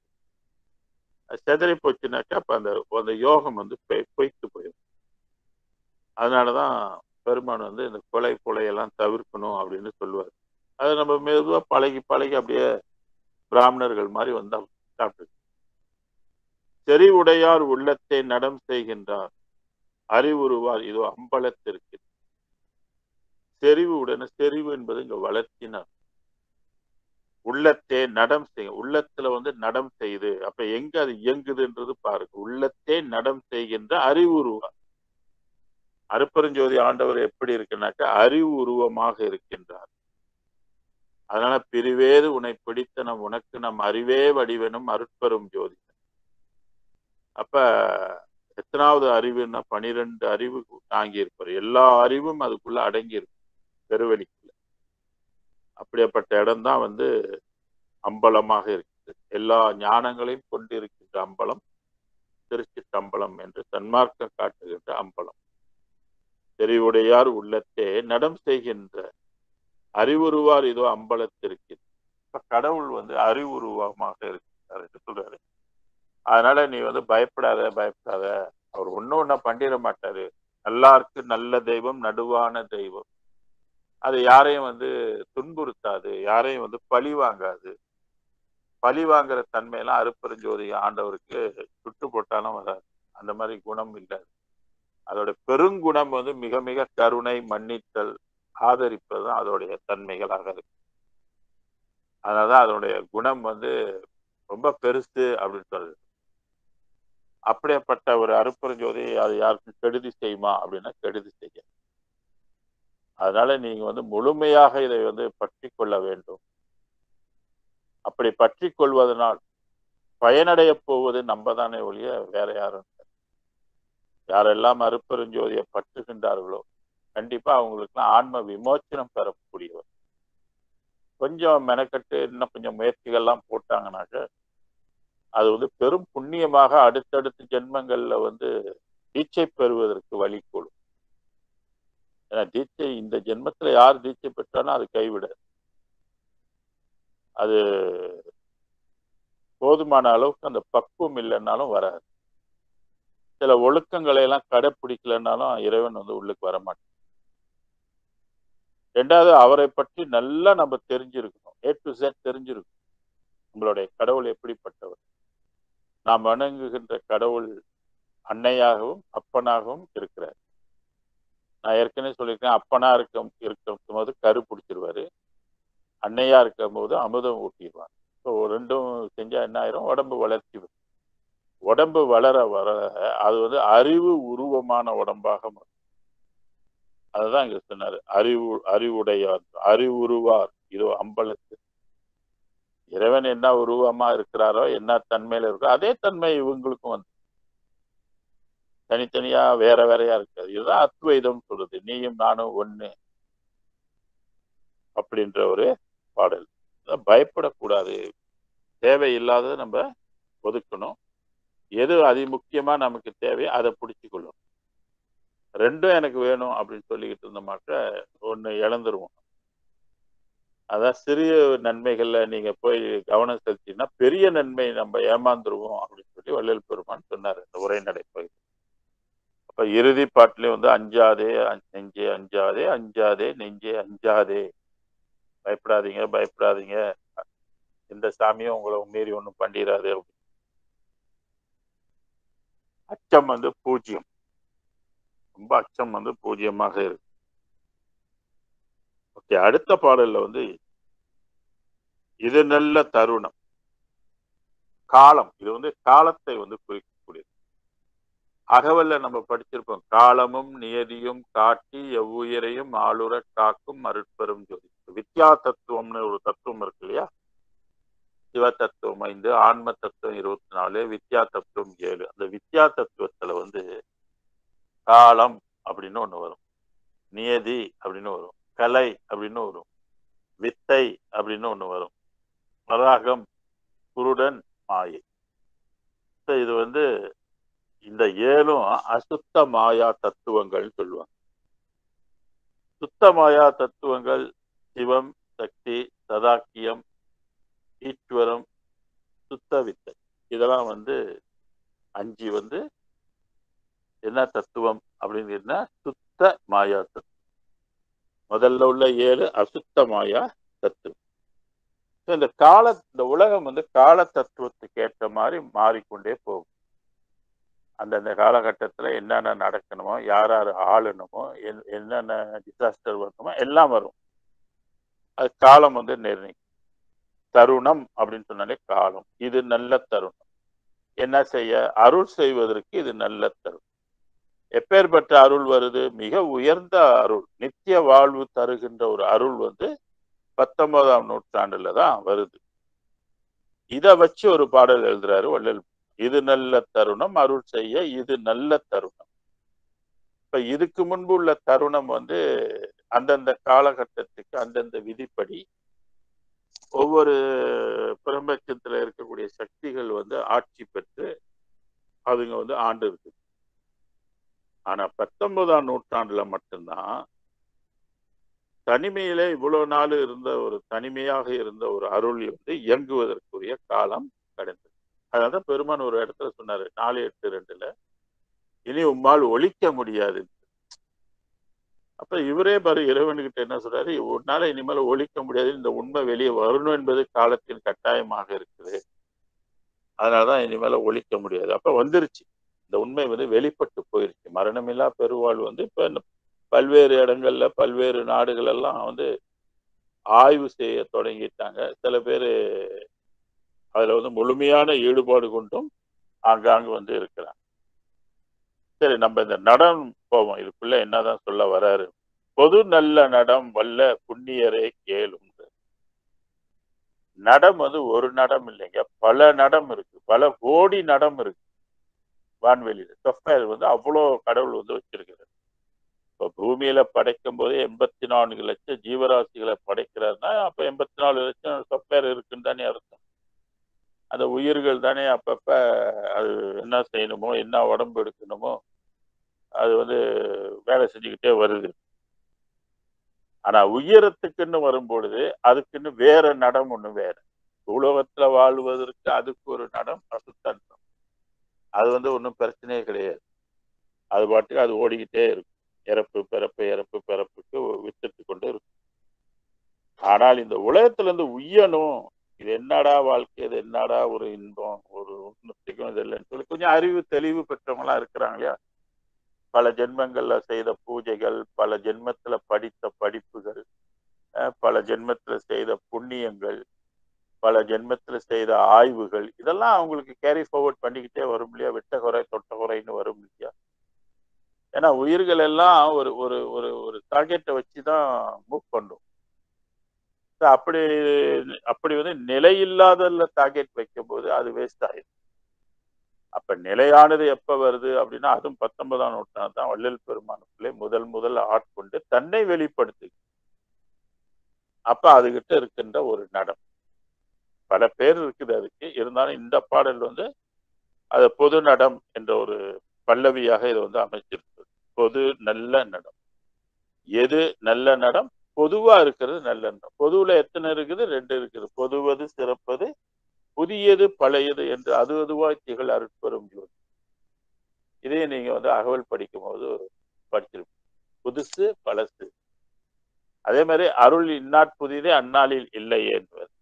இந்த மாதிரிலாம் சொல்லி இருக்கிறதுனால இந்த நடம் என்பதுல நம்ம கொஞ்சம் ஆழ்ந்து சிந்திக்கணும். இது என்ன என்ன நடம்னா என்ன அப்படின்னு சிந்திக்கணும். இதுக்குள்ள என்ன இருக்குது அப்படின்னு சிந்திக்கணும். அத பொது நல்ல நடம்னர். வல்ல புண்ணியரே கேளும். புண்ணியம் யாரெல்லாம் வந்து புண்ணியம் செய்கின்றார்களோ அவர்களெல்லாம் புண்ணியவான். யாரெல்லாம் அருட்பெருஞ்சோதியை நினைக்கின்றார்களோ புண்ணியவான். யாரெல்லாம் அருட்பெருஞ்சோதியை பற்றி பேசுகின்றார்களோ புண்ணியவான். அப்ப புண்ணியம் பெருகு. அப்ப புண்ணியரே கேளும் அப்படின்னு சொல்றாரு. பொய்யேதும் சொல்கிறேன், மெய்யே புகழ்கின்றேன். நான் வந்து பொய் சொல்லல. ஞான சரீரில கூட பெருமான் எதுனா சொல்றாரு, நான் பொய் சொல்லல, உண்மையை சொல்றேன், சத்தியம் சொல்கின்றேன் அப்படின்லாம் சொல்லுவார். பொய் சொல்ல வேண்டிய அவசியம் வந்து இல்லை. ஏன்னா அது தொன்று தொட்ட பராபரை வரைக்கும் இருந்த ஒரு கிட்டை தானே. அதுல இன்னும் மேம்பட்டதை தான் இவர் சொல்ல வர. மெய்யே புகழ்கின்றேன், இது நல்ல தருணம், அருள் செய்ய இது நல்ல தருணம். ஏதோ என்ன நீ நம்புறியோ இல்லையாப்பா, அருள் செய்வதற்கு அருள் இப்ப வந்துருச்சு, அருள் காரியப்படுத்தக்கூடிய காலம் பிறந்துருச்சு. அதனால இந்த காலம் வந்து ரொம்ப நல்ல காலம், நீ முழிச்சுக்கே அப்படின்னு சொல்ற. தூங்கிட்டு இருக்காதுன்ற. துஞ்சிய மாந்தரை எழுப்புக நிலைமை, சுத்த சன்மார்க்கத்தை செலுத்துக நிலைமை. மக்கள் அன்பர்கள்லாம் தூங்கிக்கிட்டு இருக்கிறாங்க, அந்த தூக்கத்துல இருந்து எல்லாத்தையும் எழுப்பி விடு அப்படின்னு சொல்லி. ஆனா விழிப்புணர்ச்சி, கடவுளை பற்றி விழிப்புணர்ச்சி நமக்கு வந்து இருக்கு. மதித்த சமய மத வழக்கெல்லாம் மாய்ந்தது. நல்லா கவனிங்க. மதித்த சமய மத வழக்கு. அப்ப சன்மார்க்கம் வருவதற்கு முன்பே எது வந்து மதிக்கப்பட்டது இருந்தது அப்படின்னா சமய மதங்கள். அதான் மதித்த. இன்னைக்கே மதிப்பு இருக்கு இல்லையா, இல்லைன்னு சொல்ல முடியுமா?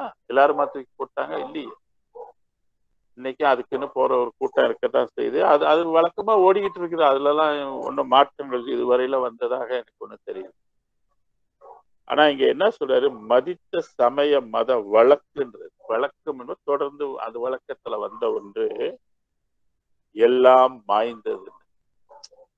என்னைக்கு இவருக்குள்ள அந்த உண்மை வெளிப்பட்டுச்சோ அது எல்லாம் பொய்த்து போயிடுச்சு. உண்மை அது அல்ல அப்படின்றது வள்ளல் பெருமான் அறிவுக்கு அது புரிந்து கொண்டார்.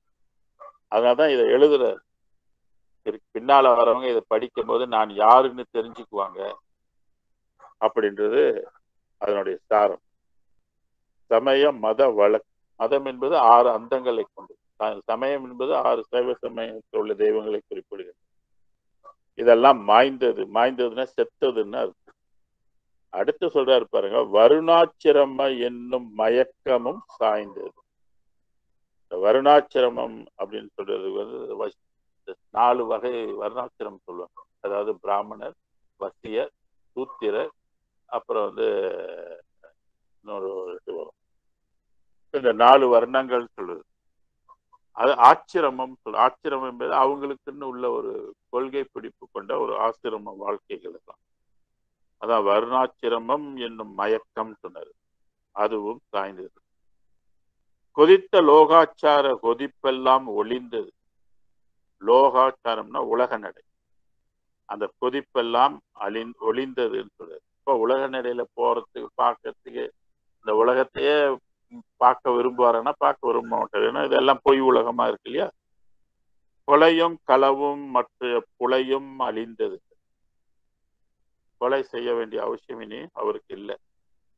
களவு செய்ய வேண்டிய அவசியம் இல்லை. மற்ற புலையும் அழிந்தது. புலைனா உடம்பு.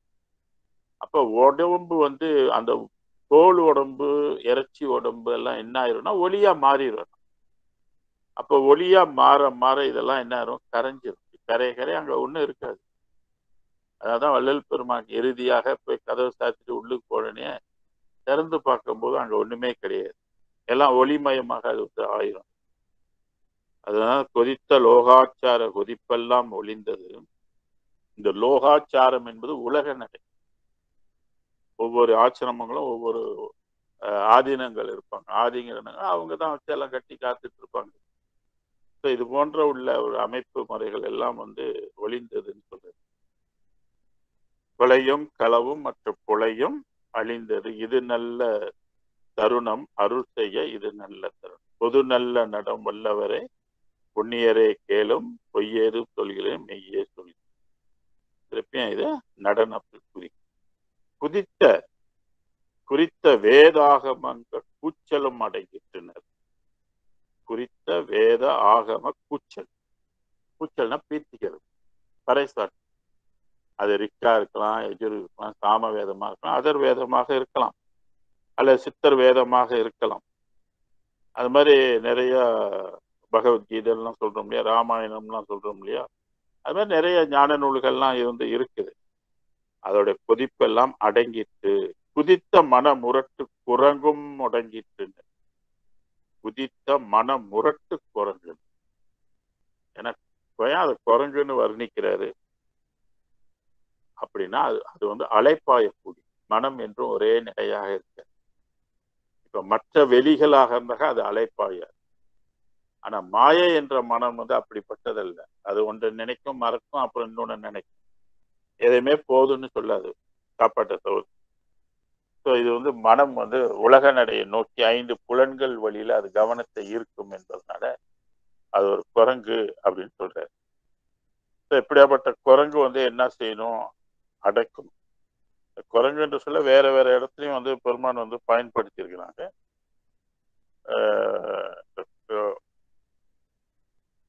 நிறைய பாடல்கள் குரங்குன்ற ஒரு சொல்ல வரும். வெறித்த வினைகளும் வெந்து குலைந்தது. வெறித்த வெவ்வினை எப்படி சேர்ந்தது? நம்ம அறிந்து அறியாமல் செய்த பாவம். வள்ளலாரே 44 வகைப்பட்ட பாவங்களை வகுத்து சொல்லியிருக்கு. அப்ப ஜனனம் எத்தனையோ ஜென்மங்கள் எடுத்த நாம் அதுல ஏதாவது பாவம் செய்யாம வந்திருக்க முடியுமா?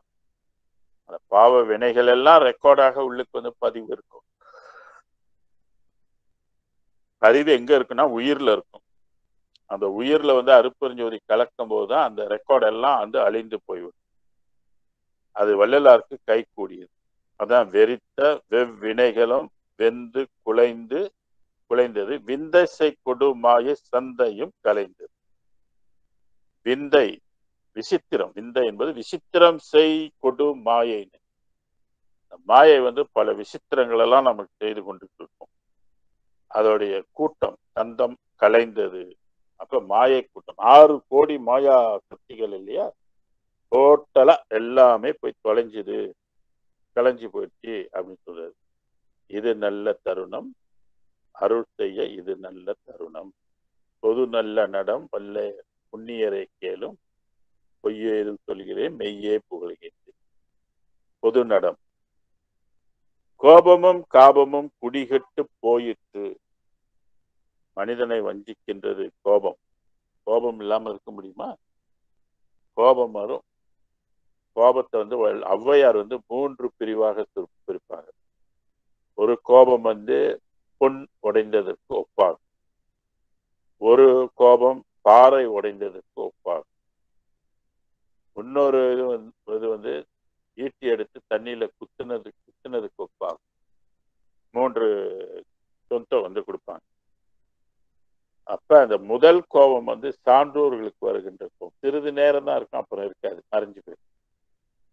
அதே வந்து இந்த கொடூரமானவர்கள் மனித குலம், சில பேரோட கோபம் வந்து வஞ்சகனை வச்சு கொண்டே இருப்பாங்க. இந்த சந்தர்ப்பம் கிடைக்கும் போது அந்த சந்தர்ப்பத்தை வந்து பழிவாங்க. இது வஞ்சகருடைய கோபம். கற்பிளவோடொப்பர் கயவர் கடுஞ்சினத்து பொற்பிளவோடொப்பல் போவே நீர் பிடித்து நீர் கிளிய வடுபோல் மாறுவே சீரொழுகும் சான்றோர் சினம் அப்படின்றது ஔவையோடைய பாடல். அப்ப சான்றோர் சினம் வந்து ஒரு ஈட்டி எடுத்து தண்ணியில குத்துனா கொத்துக்கிட்டு போனே அது வடு தெரியுமா, மேலனா வடு தெரியும். அதுபோல சான்றோர்களுக்கு கோபம் வரும், கொஞ்சம் வந்தோடனே அது அப்படியே அடங்கி போயிடும். அந்த நேரத்துக்கு மொமெண்ட்ல அது அடங்கி போயிடும் அப்படின்னு சொல்லுவாங்க. இன்னொரு கோபம் வந்து தங்கம் உடைந்தது கோப்பாகும், சமரசம் பண்ணலாம், பேச்சுவார்த்தை நடத்தலாம், புரிய வைக்கலாம். அப்புறம் அவர் வந்து அந்த கோபத்துல இருந்து அவர் விடுபட்டுறது, எனக்கு தெரியாம போயிடுச்சு மன்னிச்சிங்க அப்படின்னு சொல்லி சமாதானத்துக்கு வந்துருவார். இது வர வகையான அது பொன் உடைந்தது கோப்பா. பத்திரிகையில கொண்டு போய் வச்சு பத்திரிகையில கொடுத்தாங்க, அவங்க செஞ்சு கொடுத்துருவாங்க இல்லையா, ஒட்டி கொடுத்துருவாங்க. அது மாதிரி இன்னொரு வகை கோபம். எப்படியோ அதிக கோபம் வந்து மனிதனுக்கு நன்மை தராது. கோபத்தினால் உடம்புல வந்து சில நச்சு ரசாயனங்கள் வந்து கலக்கும் போது ரத்தம் கெடும். அதனால பல்வேறு பிரச்சனைகள் பின்னால ஏற்படுறதுக்கு வாய்ப்புகள் இருக்குது. சினம் வந்து தவிர்க்கணும். அறம் செய்ய விரும்பு, ஆறுவது சினம். ஆறுவதுன்னா அடங்குவது, சினத்தை அடக்கு அப்படின்னு சொல்றது ஆறுவது சினம் அப்படின்னு சொல்லி. அகஸ்திய முனிவர் என்ன சொல்றாரு, காய்ச்சலுடன் கோபத்தை தள்ளி போடுனர், கருணையுடன் காசினியும் புண்ணியத்தை கருதி. நீ காசிக்கு போற, புண்ணியம் தேட போற, அங்க ஏதோ சில பிரச்சனைகள்னா கோபம் வரும், கோபம் வராம உன்னை பார்த்துட்டு அதுவே சாபமாக மாறிடும் போகுது அப்படின்னு எச்சரிக்கை. அதனால கோபம் வந்து தவிர்க்கப்பட வேண்டியது. அப்பப்ப அதை வந்து ரிலாக்ஸ் பண்ணி கோபத்திலிருந்து விடுபட்டு கொள்வது ஆரோக்கியத்துக்கு நல்லது. அதான் கோபமும் காமமும் குடிகட்டு போயிட்டு கொடிய ஒரு ஆங்காரம் பொடி பொடி ஆயிற்றனர். ஆங்காரம் என்பது சாதாரண ஒரு விஷயம் இல்லை, அந்த மலத்தை நீக்குவது. அது பொடி பொடியாய் ஆயிற்று அப்படின்றது. தாபமும் கோபமும் தான் தான் சென்றது. கோபம் தாபம் எல்லாம் தான் தானே சென்றது, விட்டு விலகி நிற்கின்றது. தத்துவம் எல்லாம் என் வசம் நின்று, எல்லா தத்துவங்களும் வந்து என்னுடைய வசத்தில் அது நின்று கொண்டது அப்படின்னு சொல்றாரு. கரையா எனது மன கல்லும் கரைந்தது என்று. மனம் வந்து கரையிறது சாதாரண விஷயமா? இன்னைக்கு முழுவதும் நம்ம உட்காந்து மந்திரம் சொன்னாலும் மனம் வந்து கரையுமானா கரைய. அப்ப மனதுல வந்து அருள் புகுந்துச்சுன்னு வச்சுங்க, மனம் தாங்காது, மனம் கரைந்தே ஆக வேண்டும். மனம் கரையிறது வந்து நல்லதா கெட்டதா? நல்லது. ஏன்னா அது மாயை, அதுதானே நம்மளை மறைச்சுக்கிட்டு இருக்குது. கடவுளுக்கு நம்மள திரை போட்டுட்டு இருக்கிறது எதுன்னு கேட்டீங்கன்னாக்கா இந்த மாயை மனம் தான். மாயை இல்லாம மற்ற இதுங்கெல்லாம் செயல்படாது. அது இருக்கணும். ஆனால் இருந்துச்சுன்னா நம்ம உய்ய முடியாது. அப்ப அது ஒளியணும். சரி, ஒழிக்கணும்னா என்ன பண்ணணும்? கடவுளுடைய அருளால் மட்டுமே அதை ஒழிக்கும். பொய் மனம் செத்து போறது வந்து தப்பே கிடையாது. அதுதான் நீ சாகணும்னு திருமூலர் மனமாயை மாயை இம்மாயை மயக்க பிணை வாய்வதில்லை இதற்றும் வேணாம் அப்படின்னு சொல்லி தன்னை ஆய்ந்திருப்பது தத்துவம் தான். நாம் யார் என்றதை உணர்ந்திருப்பது அது ஒரு வகை தத்துவம். அந்த தத்துவத்திலேயே நாம் அருப்பெரும் ஜோதி என்று உணர்வது அது அதை விட மேலான தத்துவம். அது உண்மை தத்துவம் அப்படின்னு சொல்றது. மனம் வந்து கரைய வேண்டும். அதுதான் முதல் படி. 8-2 அறிவித்து பட்டிமன்றத்தில் போறதுக்குள்ள மனம் கரையாம பட்டிமன்றம் போக முடியாது. அதுதான் கரையா. சாதாரணமா அது கரையாது. கரையா எனது மன கல்லும். மனம் வந்து கல்லா. அது ஏன் மனம் கல்லுன்னு ஏன் சொல்றேன்னா, கல்லு வந்து சட்டுன்னு கரையாது இல்லையா? அதனால அத வந்து கரையா எனது மனக்கல்லு கரைந்தது இல்லைங்களா? கரைந்தது. அடுத்து என்ன சொல்ற, கலந்து கொள்ள என் கருத்தும் விரைந்தது. யாரை? அருட்பெரும் ஜோதியோட கலந்து கொள்வது. என் கருத்தும் விரைந்தது. கருத்துனா எண்ணம். அப்ப மனிதனுக்கு இந்த எண்ணம் வந்து முதல்ல வரணும். பிறப்ப ஒழிக்கணும், இறைவனோட போகணும், இறைவன் வீட்டுக்கு போகணும்.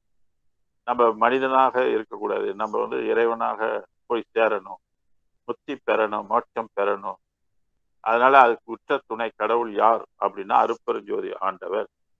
அப்ப அந்த அருட்பெருஞ்சோதினாலதான் இவ்வளவும் நடக்கணும் என்பதுல நமக்கு நம்பணும். முதல்ல நம்பி அந்த இறைவனை நினைக்கணும். அதனாலதான் ஞானசரியில நினைந்து நினைந்து 2 தடவை சொல்லுவார். அப்புறம் நனைந்து நனைந்து நினைந்து நினைந்து அன்பே நிறைந்து நிறைந்து ஊற்றலும் கண்ணீர் அதனால் உடம்பு நனைந்து நனைந்து. இப்ப அவ்வளோ தண்ணி எங்க இருந்து வரும்? எல்லாம் உள்ளுக்கு. ஏன்னா வெளிகளாக இருப்பதனால, மனம் வெளிகளாக இருப்பதனால அந்த ஒவ்வொரு வெளியும் கரையும் பொழுது எல்லாமே நீர்க்கூறாகவே வந்து வெளியில விடும். கண்கள் வழியாக தான் வரும். அடுத்து ஒண்ணு கலந்து கொள்ள கேட்கருத்தும் விரைந்தது குறையா நிலையில் என் புந்தியும் தங்கி. குறையான குற்றம் இல்லாத நிலையில், குறையா நிலையில் என் புந்தியும் தங்கி. புந்தின்னா மனம். அப்ப மனதை வந்து ஏன் சித்தபையின் கண்ணை வைத்தல் வேண்டும்ன்றனாக்கா அதான் இறுதி, அதான் முடிவானது இது. அதனால நம்ம நினைச்சுக்கணும். பூர்வ மத்தியில வந்து அருட்பெருஞ்சோதியை வந்து நினைச்சுக்கணும். அங்கதான் சித்தபை பொற்றவை எல்லாம் இருக்குன்னு நினைச்சுக்கணும். அங்கதான் வந்து இறைவன் அருட்பெருஞ்சோதி ஆண்டவர் வந்து நமக்கு வந்து வாசி நடக்கணும். அங்க வாசியை வந்து நமக்கு வசப்படுத்தி கொடுக்கணும். அவருடைய ஒளியை நமக்கு அங்க பொருத்தணும் அப்படின்றதுல நமக்கு கவனம் இருக்கணும். அப்பதான் புந்தி தங்கிட்டு பொய்ப்படா காதல் ததும்பி மேல் பொங்கி. பொய்ப்படாத காதல். அப்ப உண்மை காதல்னா அன்பு. அப்ப இறைவன் மேல வந்து என்ன வைக்கணும்? அன்பு வைக்கணும்.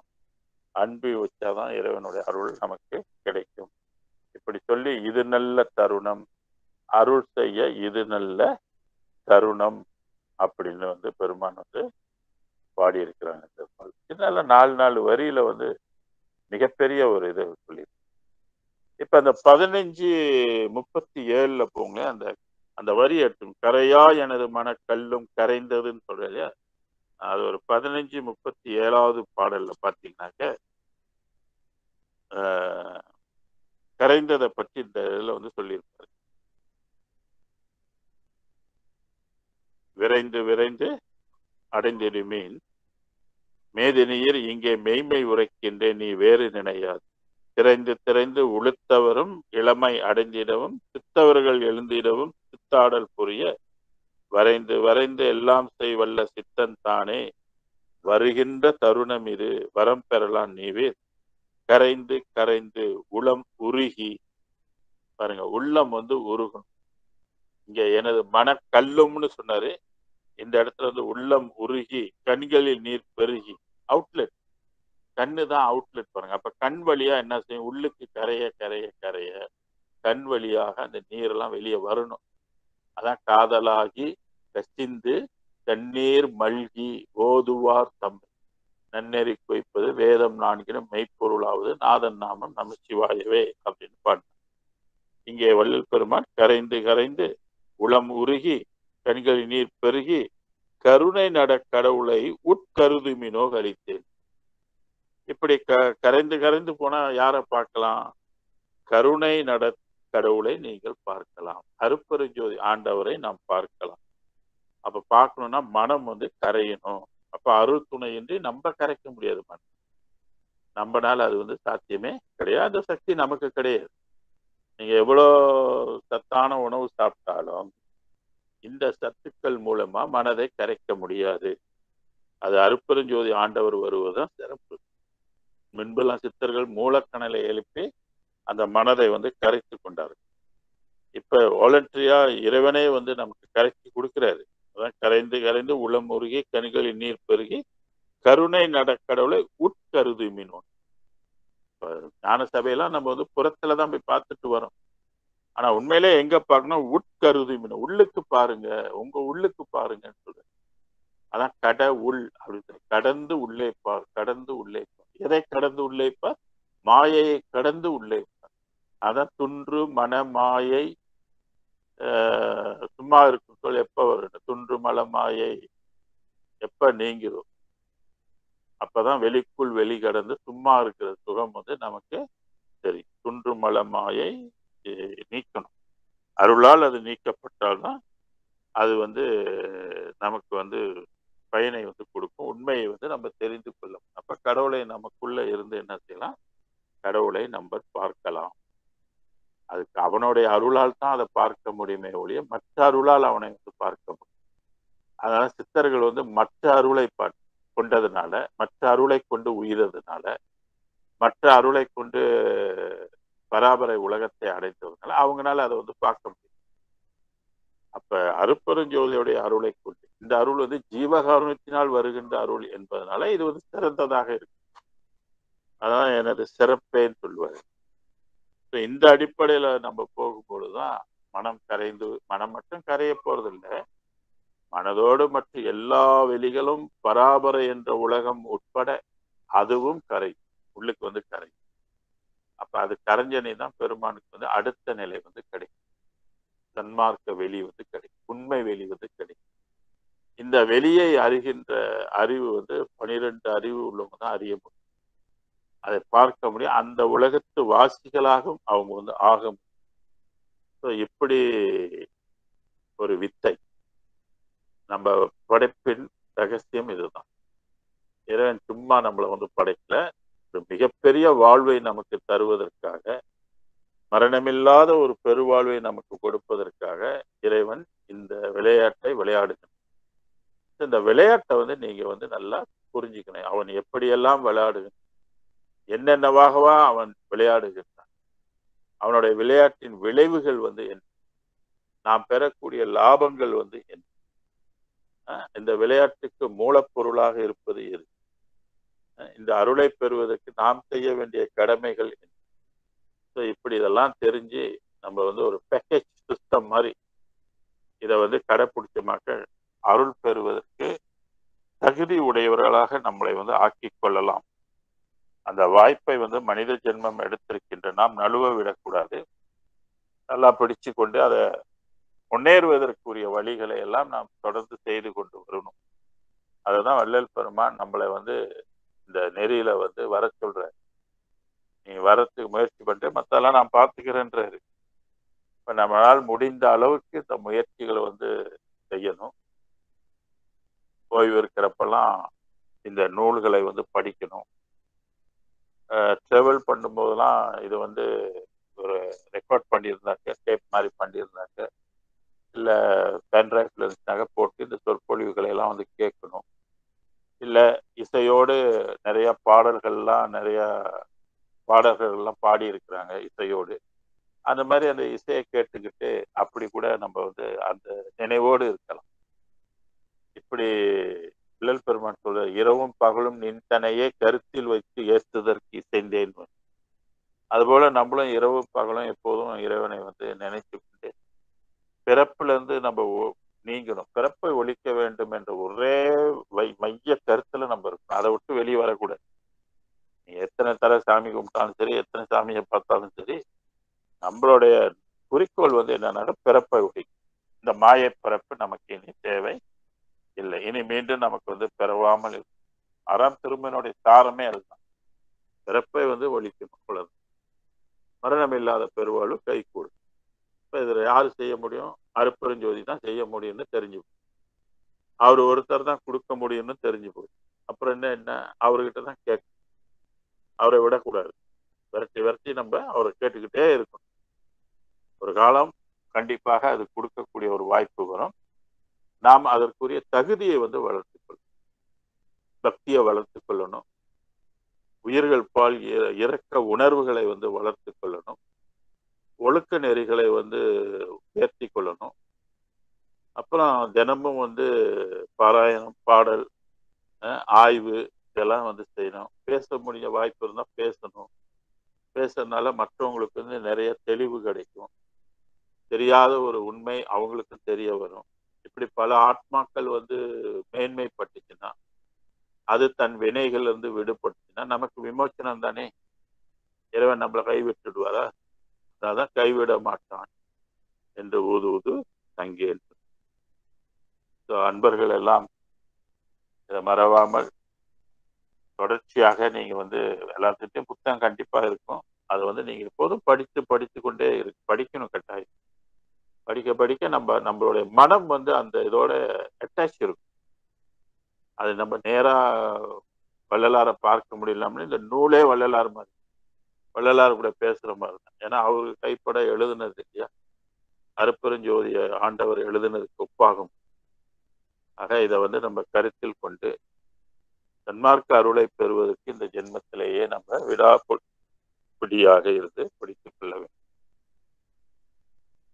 அருட்பெரும் ஜோதி அருட்பெரும் ஜோதி தனி பெரும் கருணை அருட்பெரும் ஜோதி கொல்லா நெறியே குவளையமெல்லாம் ஓங்குக, எல்லா உயிர்களும் என்புற்று வாழ்க, வள்ளல் மலரடி வாழ்க வாழ்க, வள்ளல் மலரடி வாழ்க வாழ்க.